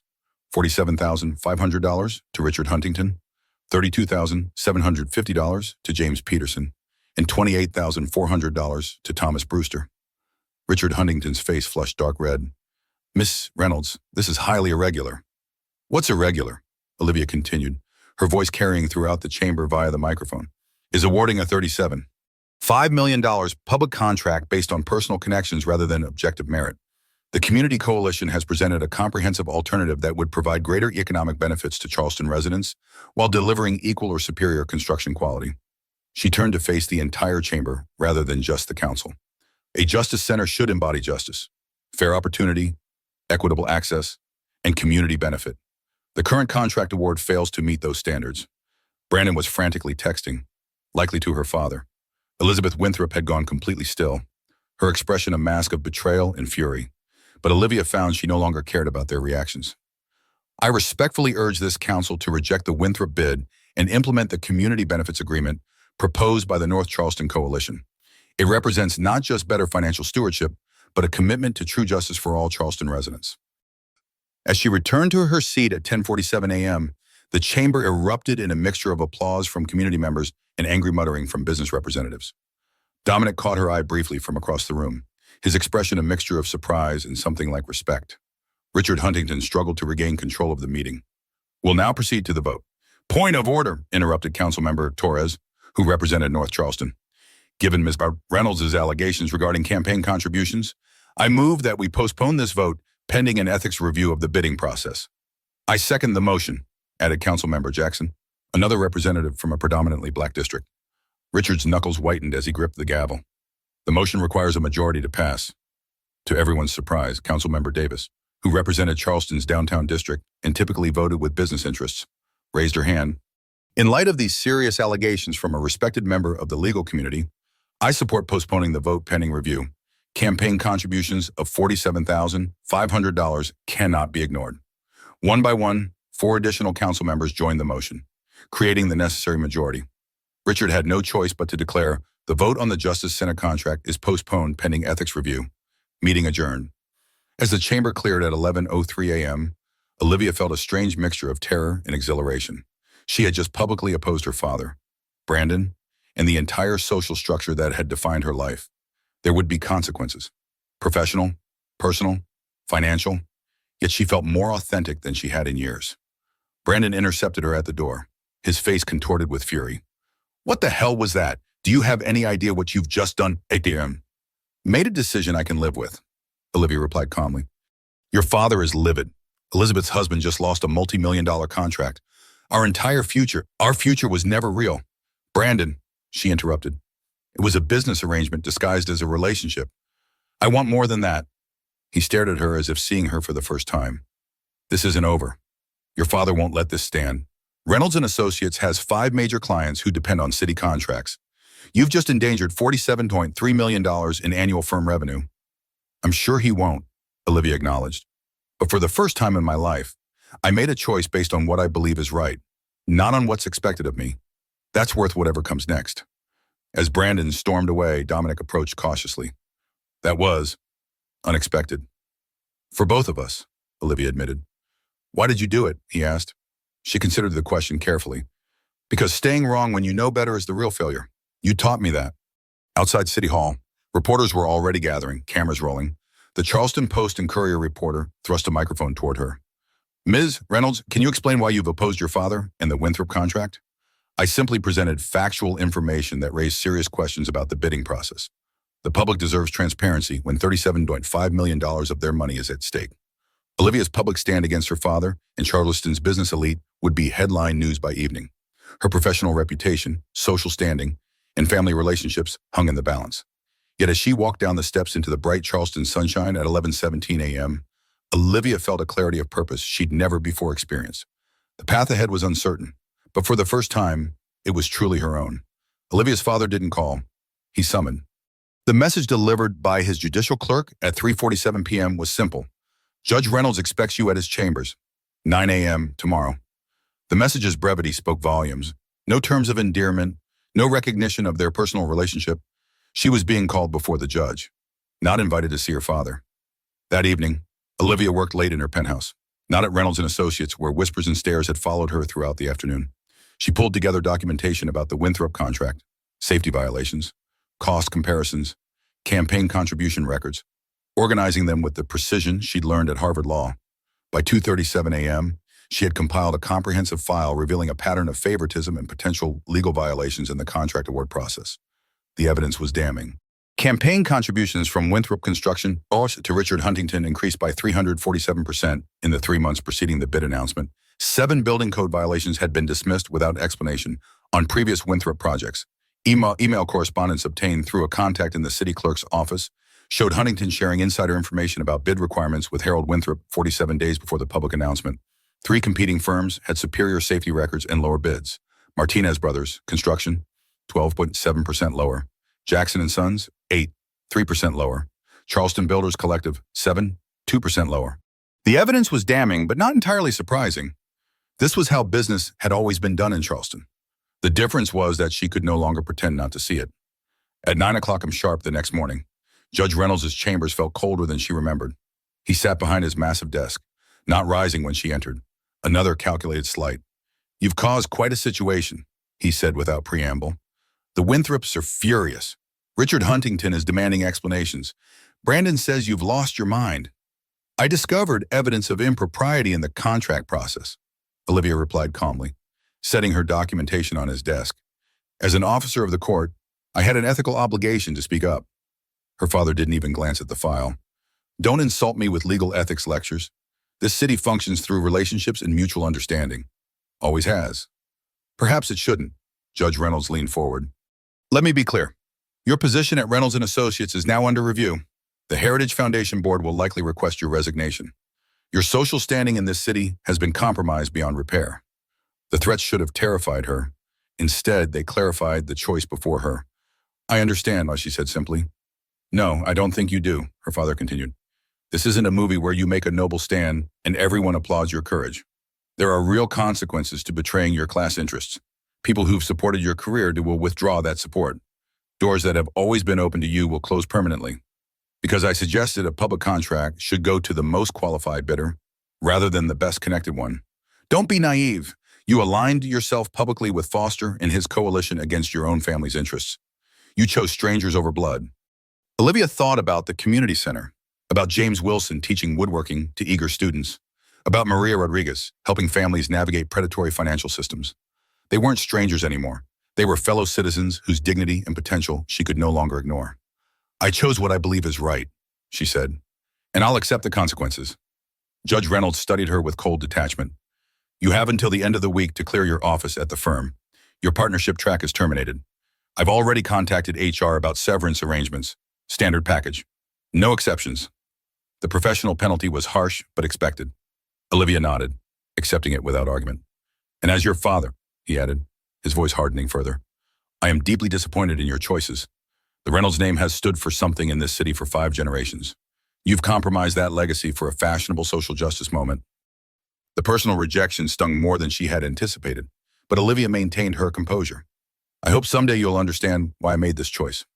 Don't hold your breath, he replied, turning his attention to case files on his desk, a clear dismissal. Outside the courthouse at 9:37 a.m., Olivia felt oddly light despite the professional and personal disasters unfolding around her. Her phone buzzed with a text from an unfamiliar number. Thank you for your courage yesterday. If you'd consider helping our legal aid committee, we meet at 7 p.m. at the community center. Dominic. The invitation offered something her exclusive social circle never had purpose beyond preservation of privilege. She texted back a simple, I'll be there.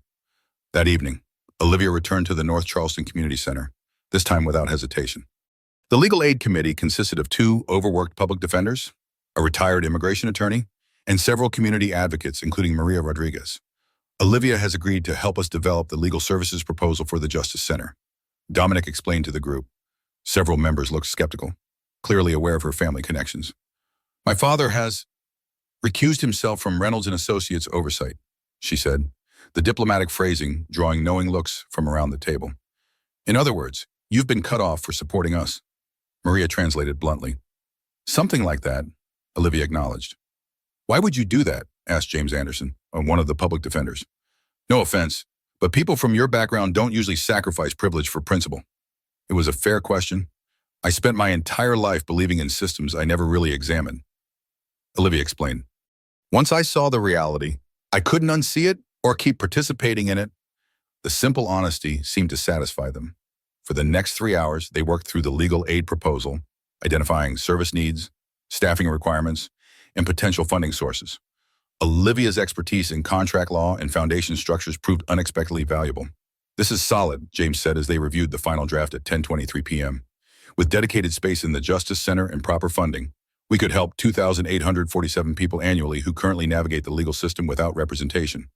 Assuming the ethics review doesn't just rubber stamp the Winthrop contract anyway, Maria added skeptically. That's our next challenge. Dominic agreed. The review committee includes 2 Huntington allies. We need stronger evidence of impropriety to overcome that bias. Olivia hesitated, then made a decision. I might be able to help with that. The following day at 2:00 p.m., Olivia met with 2 former Winthrop construction employees at a small cafe far from the historic district. Miguel Rodriguez, 47, former site supervisor, and Darnell Washington, 38. Safety inspector had been fired after reporting safety violations on the Charleston Hospital project in 2022. They classified 73% of the workforce as independent contractors to avoid benefits and workers' comp, Miguel explained, showing Olivia payroll documents he'd kept. When I questioned it, I was told, this is how we've always done business.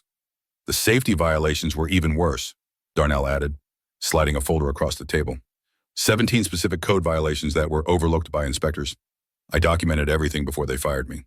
Their testimonies about corner-cutting practices and wage theft added substantial weight to the ethics complaint. Winthrop saved approximately $7 million through these practices on that project alone, Darnell explained. That's how they underbid legitimate contractors. At 4:30 p.m., Olivia reached out to a journalist at the Charleston Advocate, Sophia Morales, who had been investigating connections between city contracts and campaign contributions. This documentation is explosive, Sophia said, reviewing the files Olivia provided. Richard Huntington received $47,000 in contributions from Winthrop-affiliated businesses just before the Justice Center bidding process began. The email showing him sharing insider information with Harold Winthrop is particularly damning. There's more, Olivia added. 3 council members who support the contract held private meetings with my father at the Reynolds estate on April 7th, 15th, and 23rd.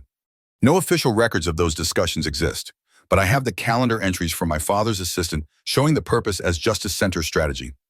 You are willing to go on record about this against your own father? Olivia felt the weight of the choice before her. Yes, I have dates, times, and participants. The public deserves to know how these decisions are really made. Working through Sophia allowed Olivia to maintain some distance while ensuring the information reached the public. The resulting front-page story in the Charleston Advocate on May 7th detailed a pattern of influence trading that extended far beyond the Justice Center contract, exposed the Charleston contract game, how the city's elite bypass bidding processes and funnel millions to connected insiders. By Sophia Morales. The article included damning details from Olivia's documentation, Miguel and Darnell's testimonies, and financial records showing the extent of the corruption. Within hours, the story had been picked up by regional news outlets. By evening, Charleston corruption and hashtag Justice for Justice Center were trending on Twitter with 47,000 and 38,500 mentions respectively. The article triggered immediate calls for a broader investigation. The Ethics Review Committee expanded its scope to include all major contracts awarded during Richard Huntington's tenure as council president. By week's end, Olivia had cleared her office at Reynolds & Associates. Elizabeth Winthrop had personally delivered a letter terminating her membership in the Heritage Foundation. Brandon had sent a text formally ending their relationship, copying her father to ensure maximum loyalty points. The professional and social isolation should have felt devastating. Instead, Olivia experienced an unexpected sense of freedom. For the first time, her calendar contained activities she had chosen rather than obligations she had inherited: evening meetings at the community center, research on alternative legal aid models, coffee with Sophia to discuss follow-up investigations. Her growing involvement with the North Charleston Coalition meant encountering Dominic regularly. Their professional relationship evolved into something more complex, mutual respect layered with an unacknowledged personal connection neither was ready to define. "You've lost a lot," he observed one evening as they reviewed legal documents after everyone else had left. "And gained some things too," she replied. "Perspective, purpose, authenticity. Still, that can't be easy. Your entire life turned upside down in a few weeks." Olivia considered this. "The strangest part is that I don't miss what I thought I would. The country club, lunches, the charity galas, the performance of a certain kind of success, none of it feels important anymore." "What does feel important?" Dominic asked. She gestured to the legal aid proposal they'd been perfecting. This, creating systems that actually serve justice rather than just preserving power. Seeing people as people, not as categories or stereotypes. He studied her with that careful attention she'd come to appreciate. "Charleston society's loss is our gain, then." The moment held possibility neither was ready to articulate, interrupted by Olivia's phone buzzing with breaking news at 9:47 p.m. Ethics Committee recommends criminal investigation of Justice Center contract process. The investigation had uncovered more than even Olivia had suspected. Richard Huntington and two other council members had apparently received direct payments from a shell company connected to Winthrop Construction. Bank records showed $73,500 transferred to Huntington's personal account 3 days after the preliminary contract approval. The district attorney's office was reviewing evidence of potential criminal violations, including honest services fraud, bribery, and corruption. The Charleston Post and Courier's headline the next morning read, "Justice Center contract scandal widens DA, investigating criminal charges."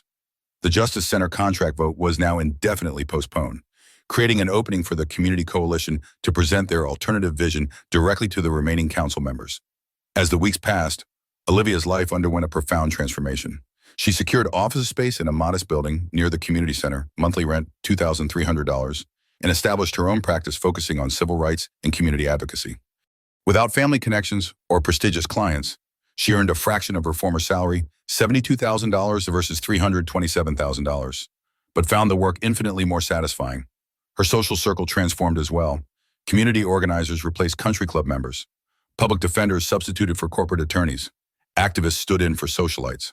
For the first time, her relationships felt genuine rather than transactional. Brandon's attempts at reconciliation began 47 days later, when the criminal investigation expanded to include potential financial improprieties at Taylor Investment Group. Suddenly, the Reynolds connection seemed valuable again.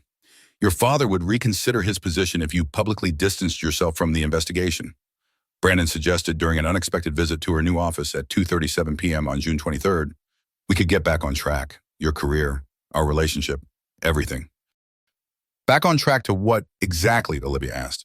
"A life built on maintaining systems that harm people. We never had to see relationships based on mutual advantage rather than genuine connection." "You've changed," he said, his tone making it clear this wasn't a compliment. "Yes," she agreed simply. "I have." The final break with her former life came when Judge William Reynolds recused himself from all cases related to the Justice Center investigation, citing personal connections to involved parties. The public statement contained no acknowledgement of his daughter's role in bringing those connections to light. That evening, Olivia sat in her new apartment, much smaller than her former penthouse, but with a view of the community garden she'd come to love. Her phone displayed a text from Dominic Ethics Committee, just voted 6-1 to recommend the Community Coalition's proposal for the Justice Center. "We did it." The victory felt both personal and collective, a vindication of principles and a tangible step toward a more equitable Charleston. As Olivia texted back her congratulations, she realized she had crossed a threshold from which there was no returning to her former life, nor any desire to do so. The Charleston Post and Courier's headline on July 17th was unambiguous. Justice Center contract corruption exposed Council President Huntington and 2 members face criminal charges. Olivia scanned the article while sipping coffee in her modest apartment. The criminal complaint filed by the district attorney detailed a complex scheme of kickbacks, shell companies, and influence trading centered around the Winthrop construction contract. Richard Huntington faced 7 felony counts including bribery, mail fraud, and conspiracy. Council members Peterson and Brewster each faced 5 counts. Her phone had been buzzing since dawn. Reporters seeking comments, former colleagues expressing either support or condemnation, and a terse message from her father's attorney at 7:37 a.m. requesting she refrain from public statements regarding ongoing legal matters. The Justice Center situation had exploded beyond a simple contract dispute into Charleston's biggest corruption scandal in decades. Hashtag Justice for Charleston was trending across social media platforms, with 47,873 mentions on Twitter and 32,456 on Instagram.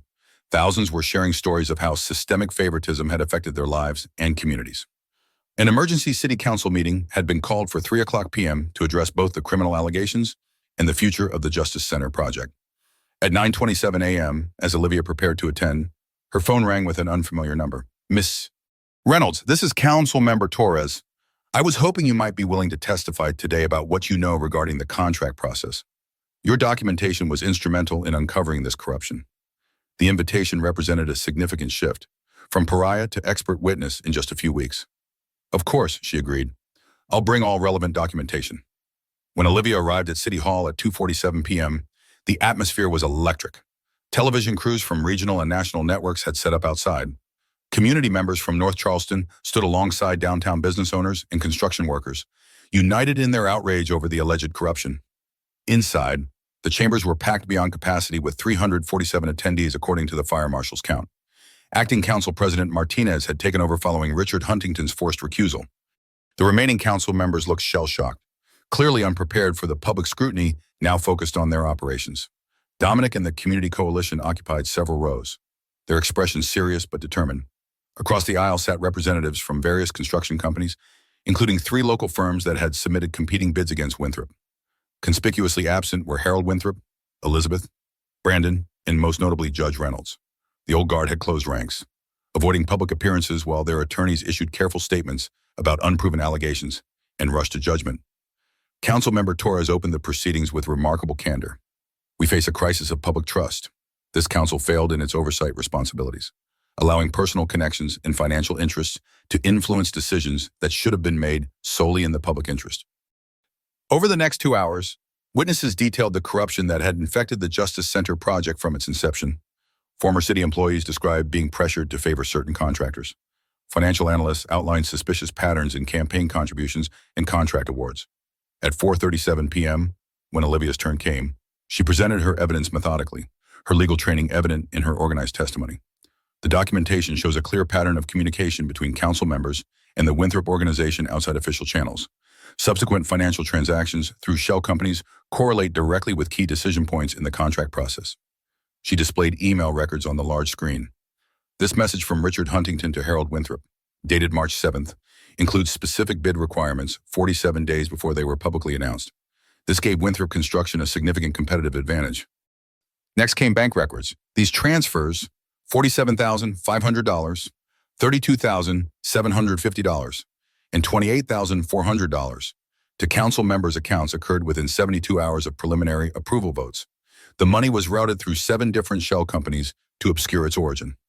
She carefully avoided mentioning her father's role, though everyone in the room understood the implications. The Reynolds name had been intimately connected with Charleston's power structure for generations.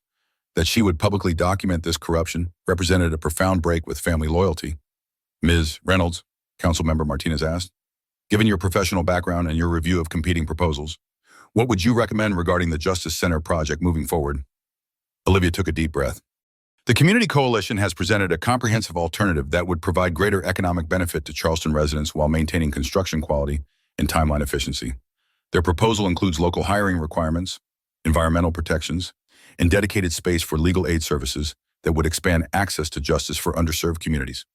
And you believe this represents the best use of public resources. Without question, Olivia confirmed. The Justice Center should embody justice in its creation as well as its operation. At 5:17 p.m., when Dominic presented the coalition's proposal, his quiet authority and detailed knowledge impressed even skeptical council members. He outlined how their plan would keep $23.4 million in the local economy through hiring requirements and smaller subcontracts to local businesses.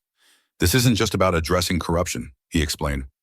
It's about reimagining how public projects can serve the entire community rather than a small, connected subset. As the meeting progressed toward a vote on rescinding the Winthrop contract, the chamber doors opened at 5:43 p.m. Brandon entered, followed by Elizabeth Winthrop and, most surprisingly, Judge William Reynolds. Their late arrival created an immediate stir, captured by news cameras and cell phones throughout the room. The council president hesitated, then acknowledged them. The chair recognizes Judge Reynolds for comment. Olivia felt her stomach tighten as her father approached the podium. His expression was unreadable as he adjusted the microphone. I speak today not as a judge, but as a private citizen concerned about the direction of this process, he began, his voice carrying the authoritative tone honed through decades on the bench. These unproven allegations have triggered a rush to judgment that threatens to undermine Charleston's established business relationships and development processes. Elizabeth nodded approvingly from her seat, clearly expecting Judge Reynolds to defend the Winthrop contract and discredit the corruption allegations. While I cannot comment on specific legal matters, I caution this council against hasty decisions based on incomplete information. The Winthrop family has contributed significantly to Charleston's development for generations. Their reputation deserves consideration beyond current controversies. Olivia watched her father closely, recognizing the careful legal phrasing that defended Winthrop without explicitly denying the corruption evidence. He was distancing himself from the scandal while attempting to preserve the established order. The Justice Center represents a significant investment in Charleston's future, he continued. Technical contracting details should not overshadow the project's importance to our community. The room remained silent as Judge Reynolds finished his statement and returned to his seat. His words carried influence, but the atmosphere had shifted. Where once his opinion might have settled the matter definitively, now it seemed merely one perspective among many. Councilmember Torres spoke next. With all due respect to Judge Reynolds, this council must prioritize transparency and public trust. The evidence of improper influence in the contract process is substantial and cannot be dismissed as technical details. Bank transfers totaling $123,650 to council members cannot be characterized as mere technicalities. Brandon stood, attempting to interrupt, but the council president firmly maintained order. Public comment period has concluded. The council will now vote on the motion to rescind the Winthrop construction contract and initiate a new procurement process incorporating community benefit requirements. The vote proceeded with deliberate formality. One by one, council members registered their positions. Despite Judge Reynolds' intervention, the final tally was unmistakable, 7-2 in favor of rescinding the contract. Elizabeth Winthrop's face contorted with fury. Brandon stared at Olivia across the chamber, his expression a mixture of disbelief and contempt. Judge Reynolds maintained his judicial composure, but the slight tremor in his hands betrayed his anger. The motion carries, announced Council President Martinez at 6:07 p.m. The Winthrop contract is formally rescinded. Furthermore, the council votes to establish an independent oversight committee to review all future contracts exceeding $5 million. As the meeting concluded, reporters swarmed forward, cameras flashing. Channel 4 News thrust a microphone toward Olivia. Ms. Reynolds, does this vote represent a personal victory for you against your father's interests? This isn't about personal victories, Olivia replied firmly. It's about ensuring public funds serve public interests. The Community Coalition presented a superior plan that will benefit more Charleston residents. Dominic and the Community Coalition members embraced, their years of advocacy finally yielding tangible results. Camera flashes captured the moment as James Wilson, the formerly homeless carpenter, raised Dominic's hand in victory. Judge Reynolds, Elizabeth, and Brandon departed quickly through a side door, avoiding press questions. But before leaving, her father caught Olivia's eye across the chamber. His expression wasn't angry as she expected, but something more complex, perhaps a grudging acknowledgement that she had outmaneuvered him in the public arena he had dominated for decades. Outside City Hall, community members celebrated. James Wilson, the former homeless carpenter, shook Olivia's hand with tears in his eyes.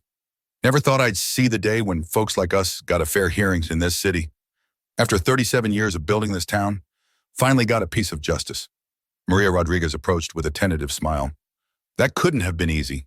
Testifying against your father's interests, easier than continuing to participate in systems I know are wrong, Olivia replied. As the crowd dispersed, Dominic found her on the steps. Your testimony made the difference today. The council needed someone with your credentials to give them cover for doing the right thing. The evidence spoke for itself, Olivia demurred.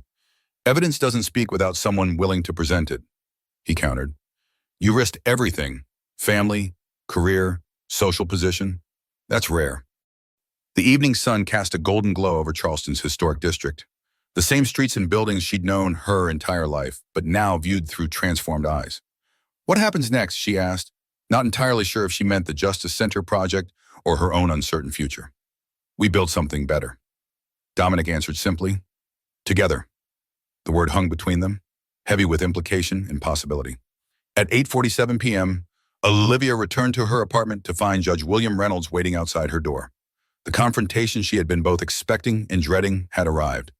May I come in? He asked, his tone more request than demand, a subtle shift in their relationship dynamic. Her new apartment was modest by Reynolds' standards, a simple 2-bedroom in a mixed-income development near the community center. Her father surveyed the space without comment, noting her Harvard Law diploma now hanging alongside a child's artwork from the after-school program. The district attorney has requested my formal recusal from all cases involving city contracts, he said finally. My judicial reputation has been compromised by association.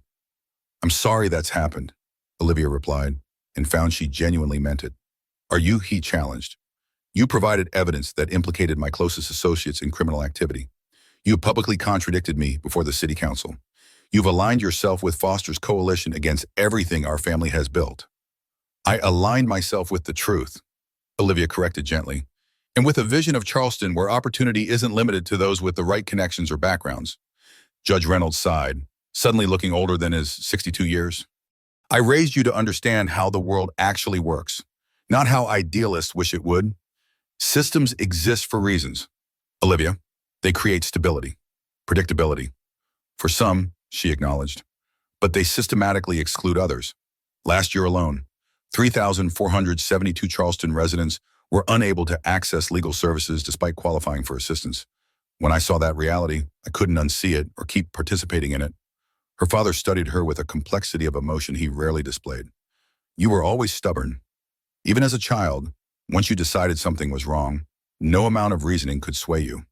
Is that stubbornness or integrity? The question hung between them, unanswerable from their divergent perspectives. The Reynolds name has meant something in this city for generations, he said finally. Your actions have changed that meaning irrevocably. Perhaps it needed changing, Olivia suggested. Perhaps we can stand for justice rather than just power and privilege. Judge Reynolds moved toward the door, pausing with his hand on the knob. The ethics investigation is expanding. Brandon's investment firm is under scrutiny. $3 million in questionable transactions connected to city projects. Richard Huntington will likely face criminal charges. This isn't over. I know, Olivia acknowledged. And yet you're committed to this path. She thought about the community center, about James Wilson teaching woodworking to eager students, about Maria Rodriguez helping families navigate predatory systems, about Dominic Foster's vision for a more inclusive Charleston. Yes, she said simply. I am. Her father nodded once, a gesture that acknowledged her position without accepting it. Then I suppose we'll see which vision of Charleston prevails in the end. After he left at 9:37 p.m., Olivia stood at her window overlooking the community garden. The confrontation had lacked the drama she'd anticipated. No shouting, no ultimatums, no dramatic disowning. Instead, it had clarified the fundamental difference in their worldviews and the impossibility of reconciling them. Her phone buzzed with a text from Dominic Community Oversight Committee meeting tomorrow at 10. Your legal expertise would be invaluable if you're available. 347 pages of contract specifications to review. The simple invitation represented everything her former life had lacked. Purpose beyond preservation of privilege. Relationships based on shared values rather than social position. Work that created rather than merely extracted. I'll be there, she replied, knowing with certainty that she had chosen the right path, whatever consequences might still await. 6 months later, on January 17th, Olivia stood among the crowd gathered for the groundbreaking ceremony of the North Charleston Community Justice Center. The winter sun warmed her shoulders as she watched city officials, community leaders, and construction workers assemble around the ceremonial shovels. The journey to this moment had been neither simple nor painless. The ethics investigation had expanded into Charleston's largest corruption probe in decades. Richard Huntington and 2 other council members faced 47 criminal charges for accepting bribes. Harold Winthrop had negotiated a plea deal in exchange for testimony about systematic contract rigging dating back 15 years. Brandon had avoided criminal charges but faced civil penalties for financial improprieties at Taylor Investment Group. Elizabeth Winthrop had resigned from all charitable boards after documents revealed she had used foundation funds for personal expenses, $237,450 over 5 years. Judge William Reynolds had formally recused himself from any cases involving the investigation and announced his early retirement, citing personal reasons. The Reynolds name no longer carried the unquestioned authority it once had in Charleston's corridors of power. Olivia had weathered professional and personal storms as well. Former colleagues avoided her.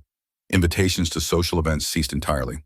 Financial security required significant adjustment as her new civil rights practice generated $72,000 annually compared to her former corporate salary of $327,000. Yet standing here today, watching the community's vision become reality, she felt a profound contentment that no country club membership or designer wardrobe had ever provided. At 10 o'clock a.m., Dominic Foster approached the microphone, his presence commanding attention without demanding it.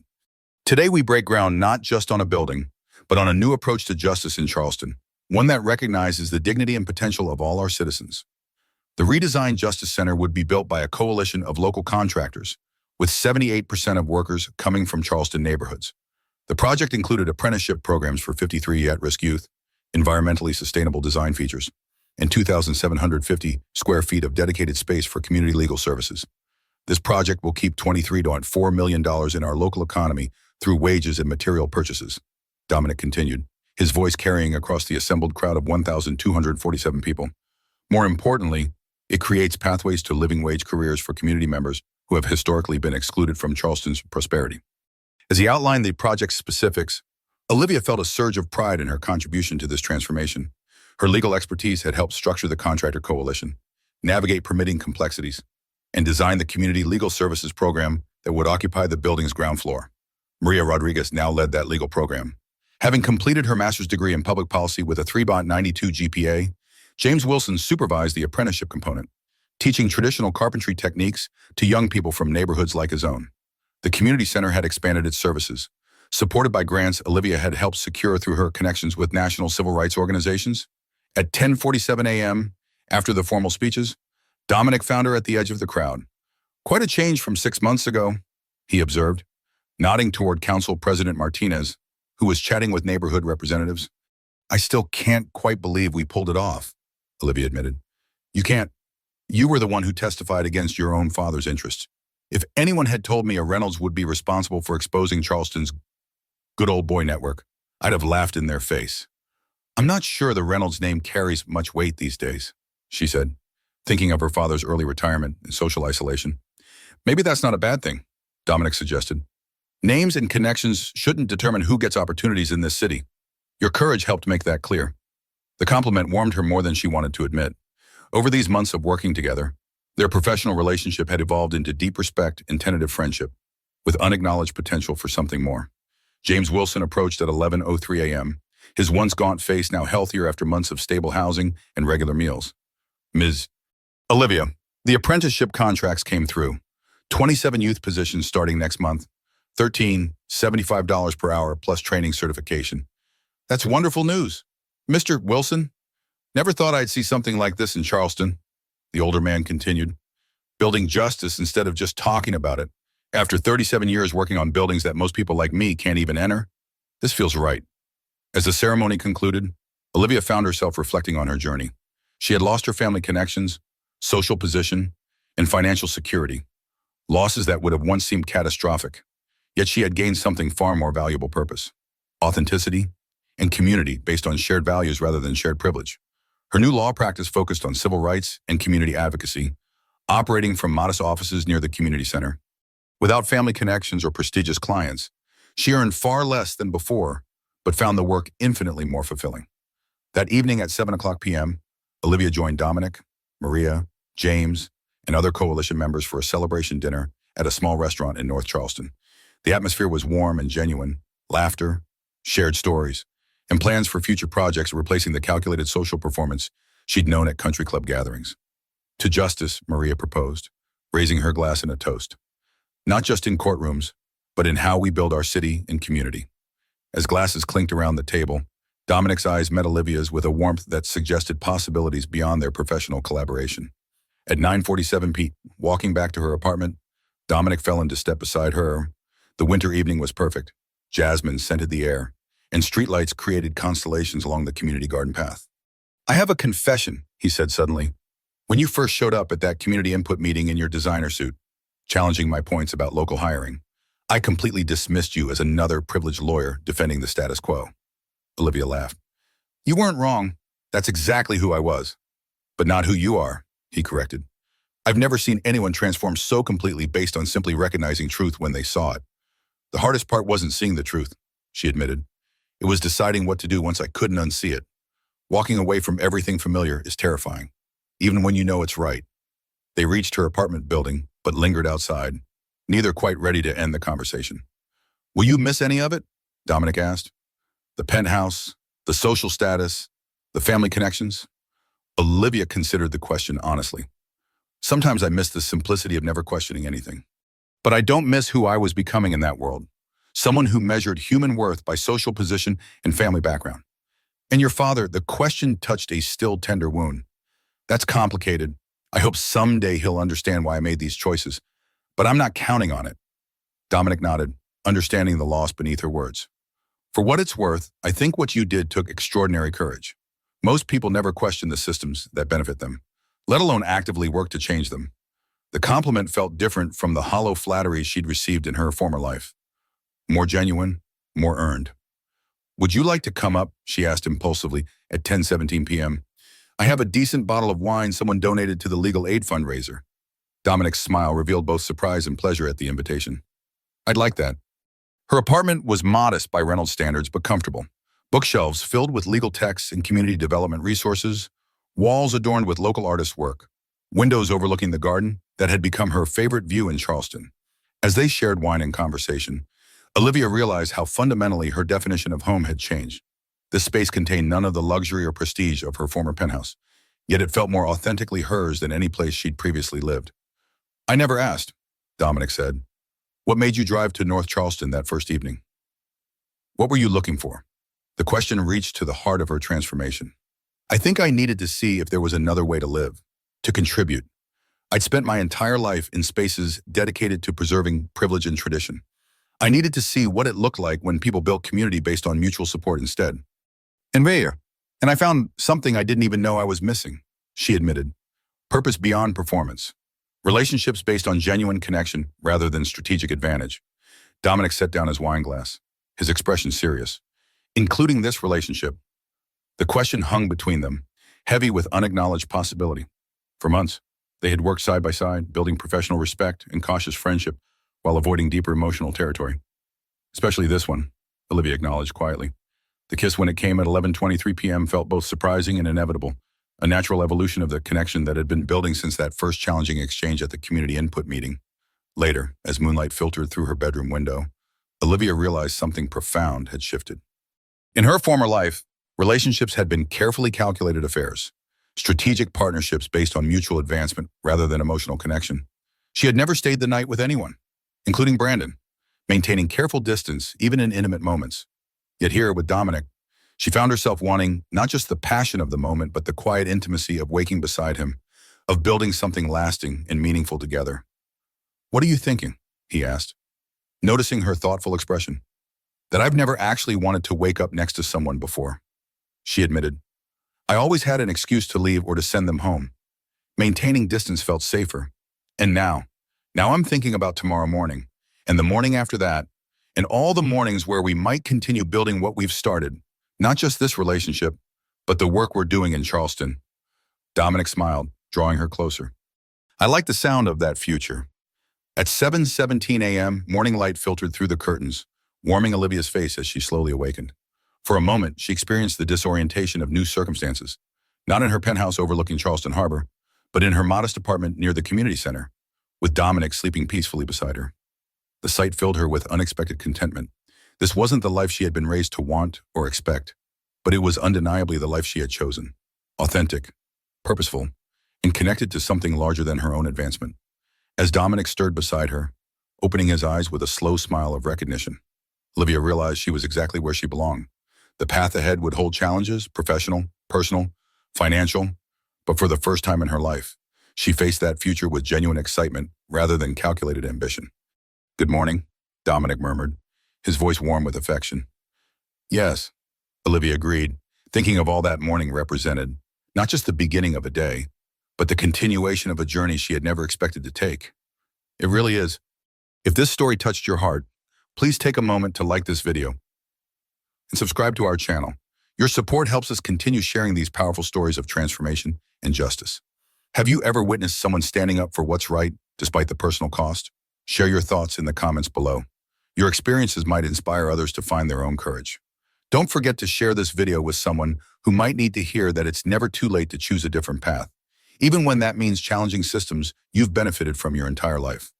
Remember, true change begins when we're brave enough to see the world through new eyes and act according to our deepest values, not just our comfortable habits. Join our community as we continue exploring stories that matter.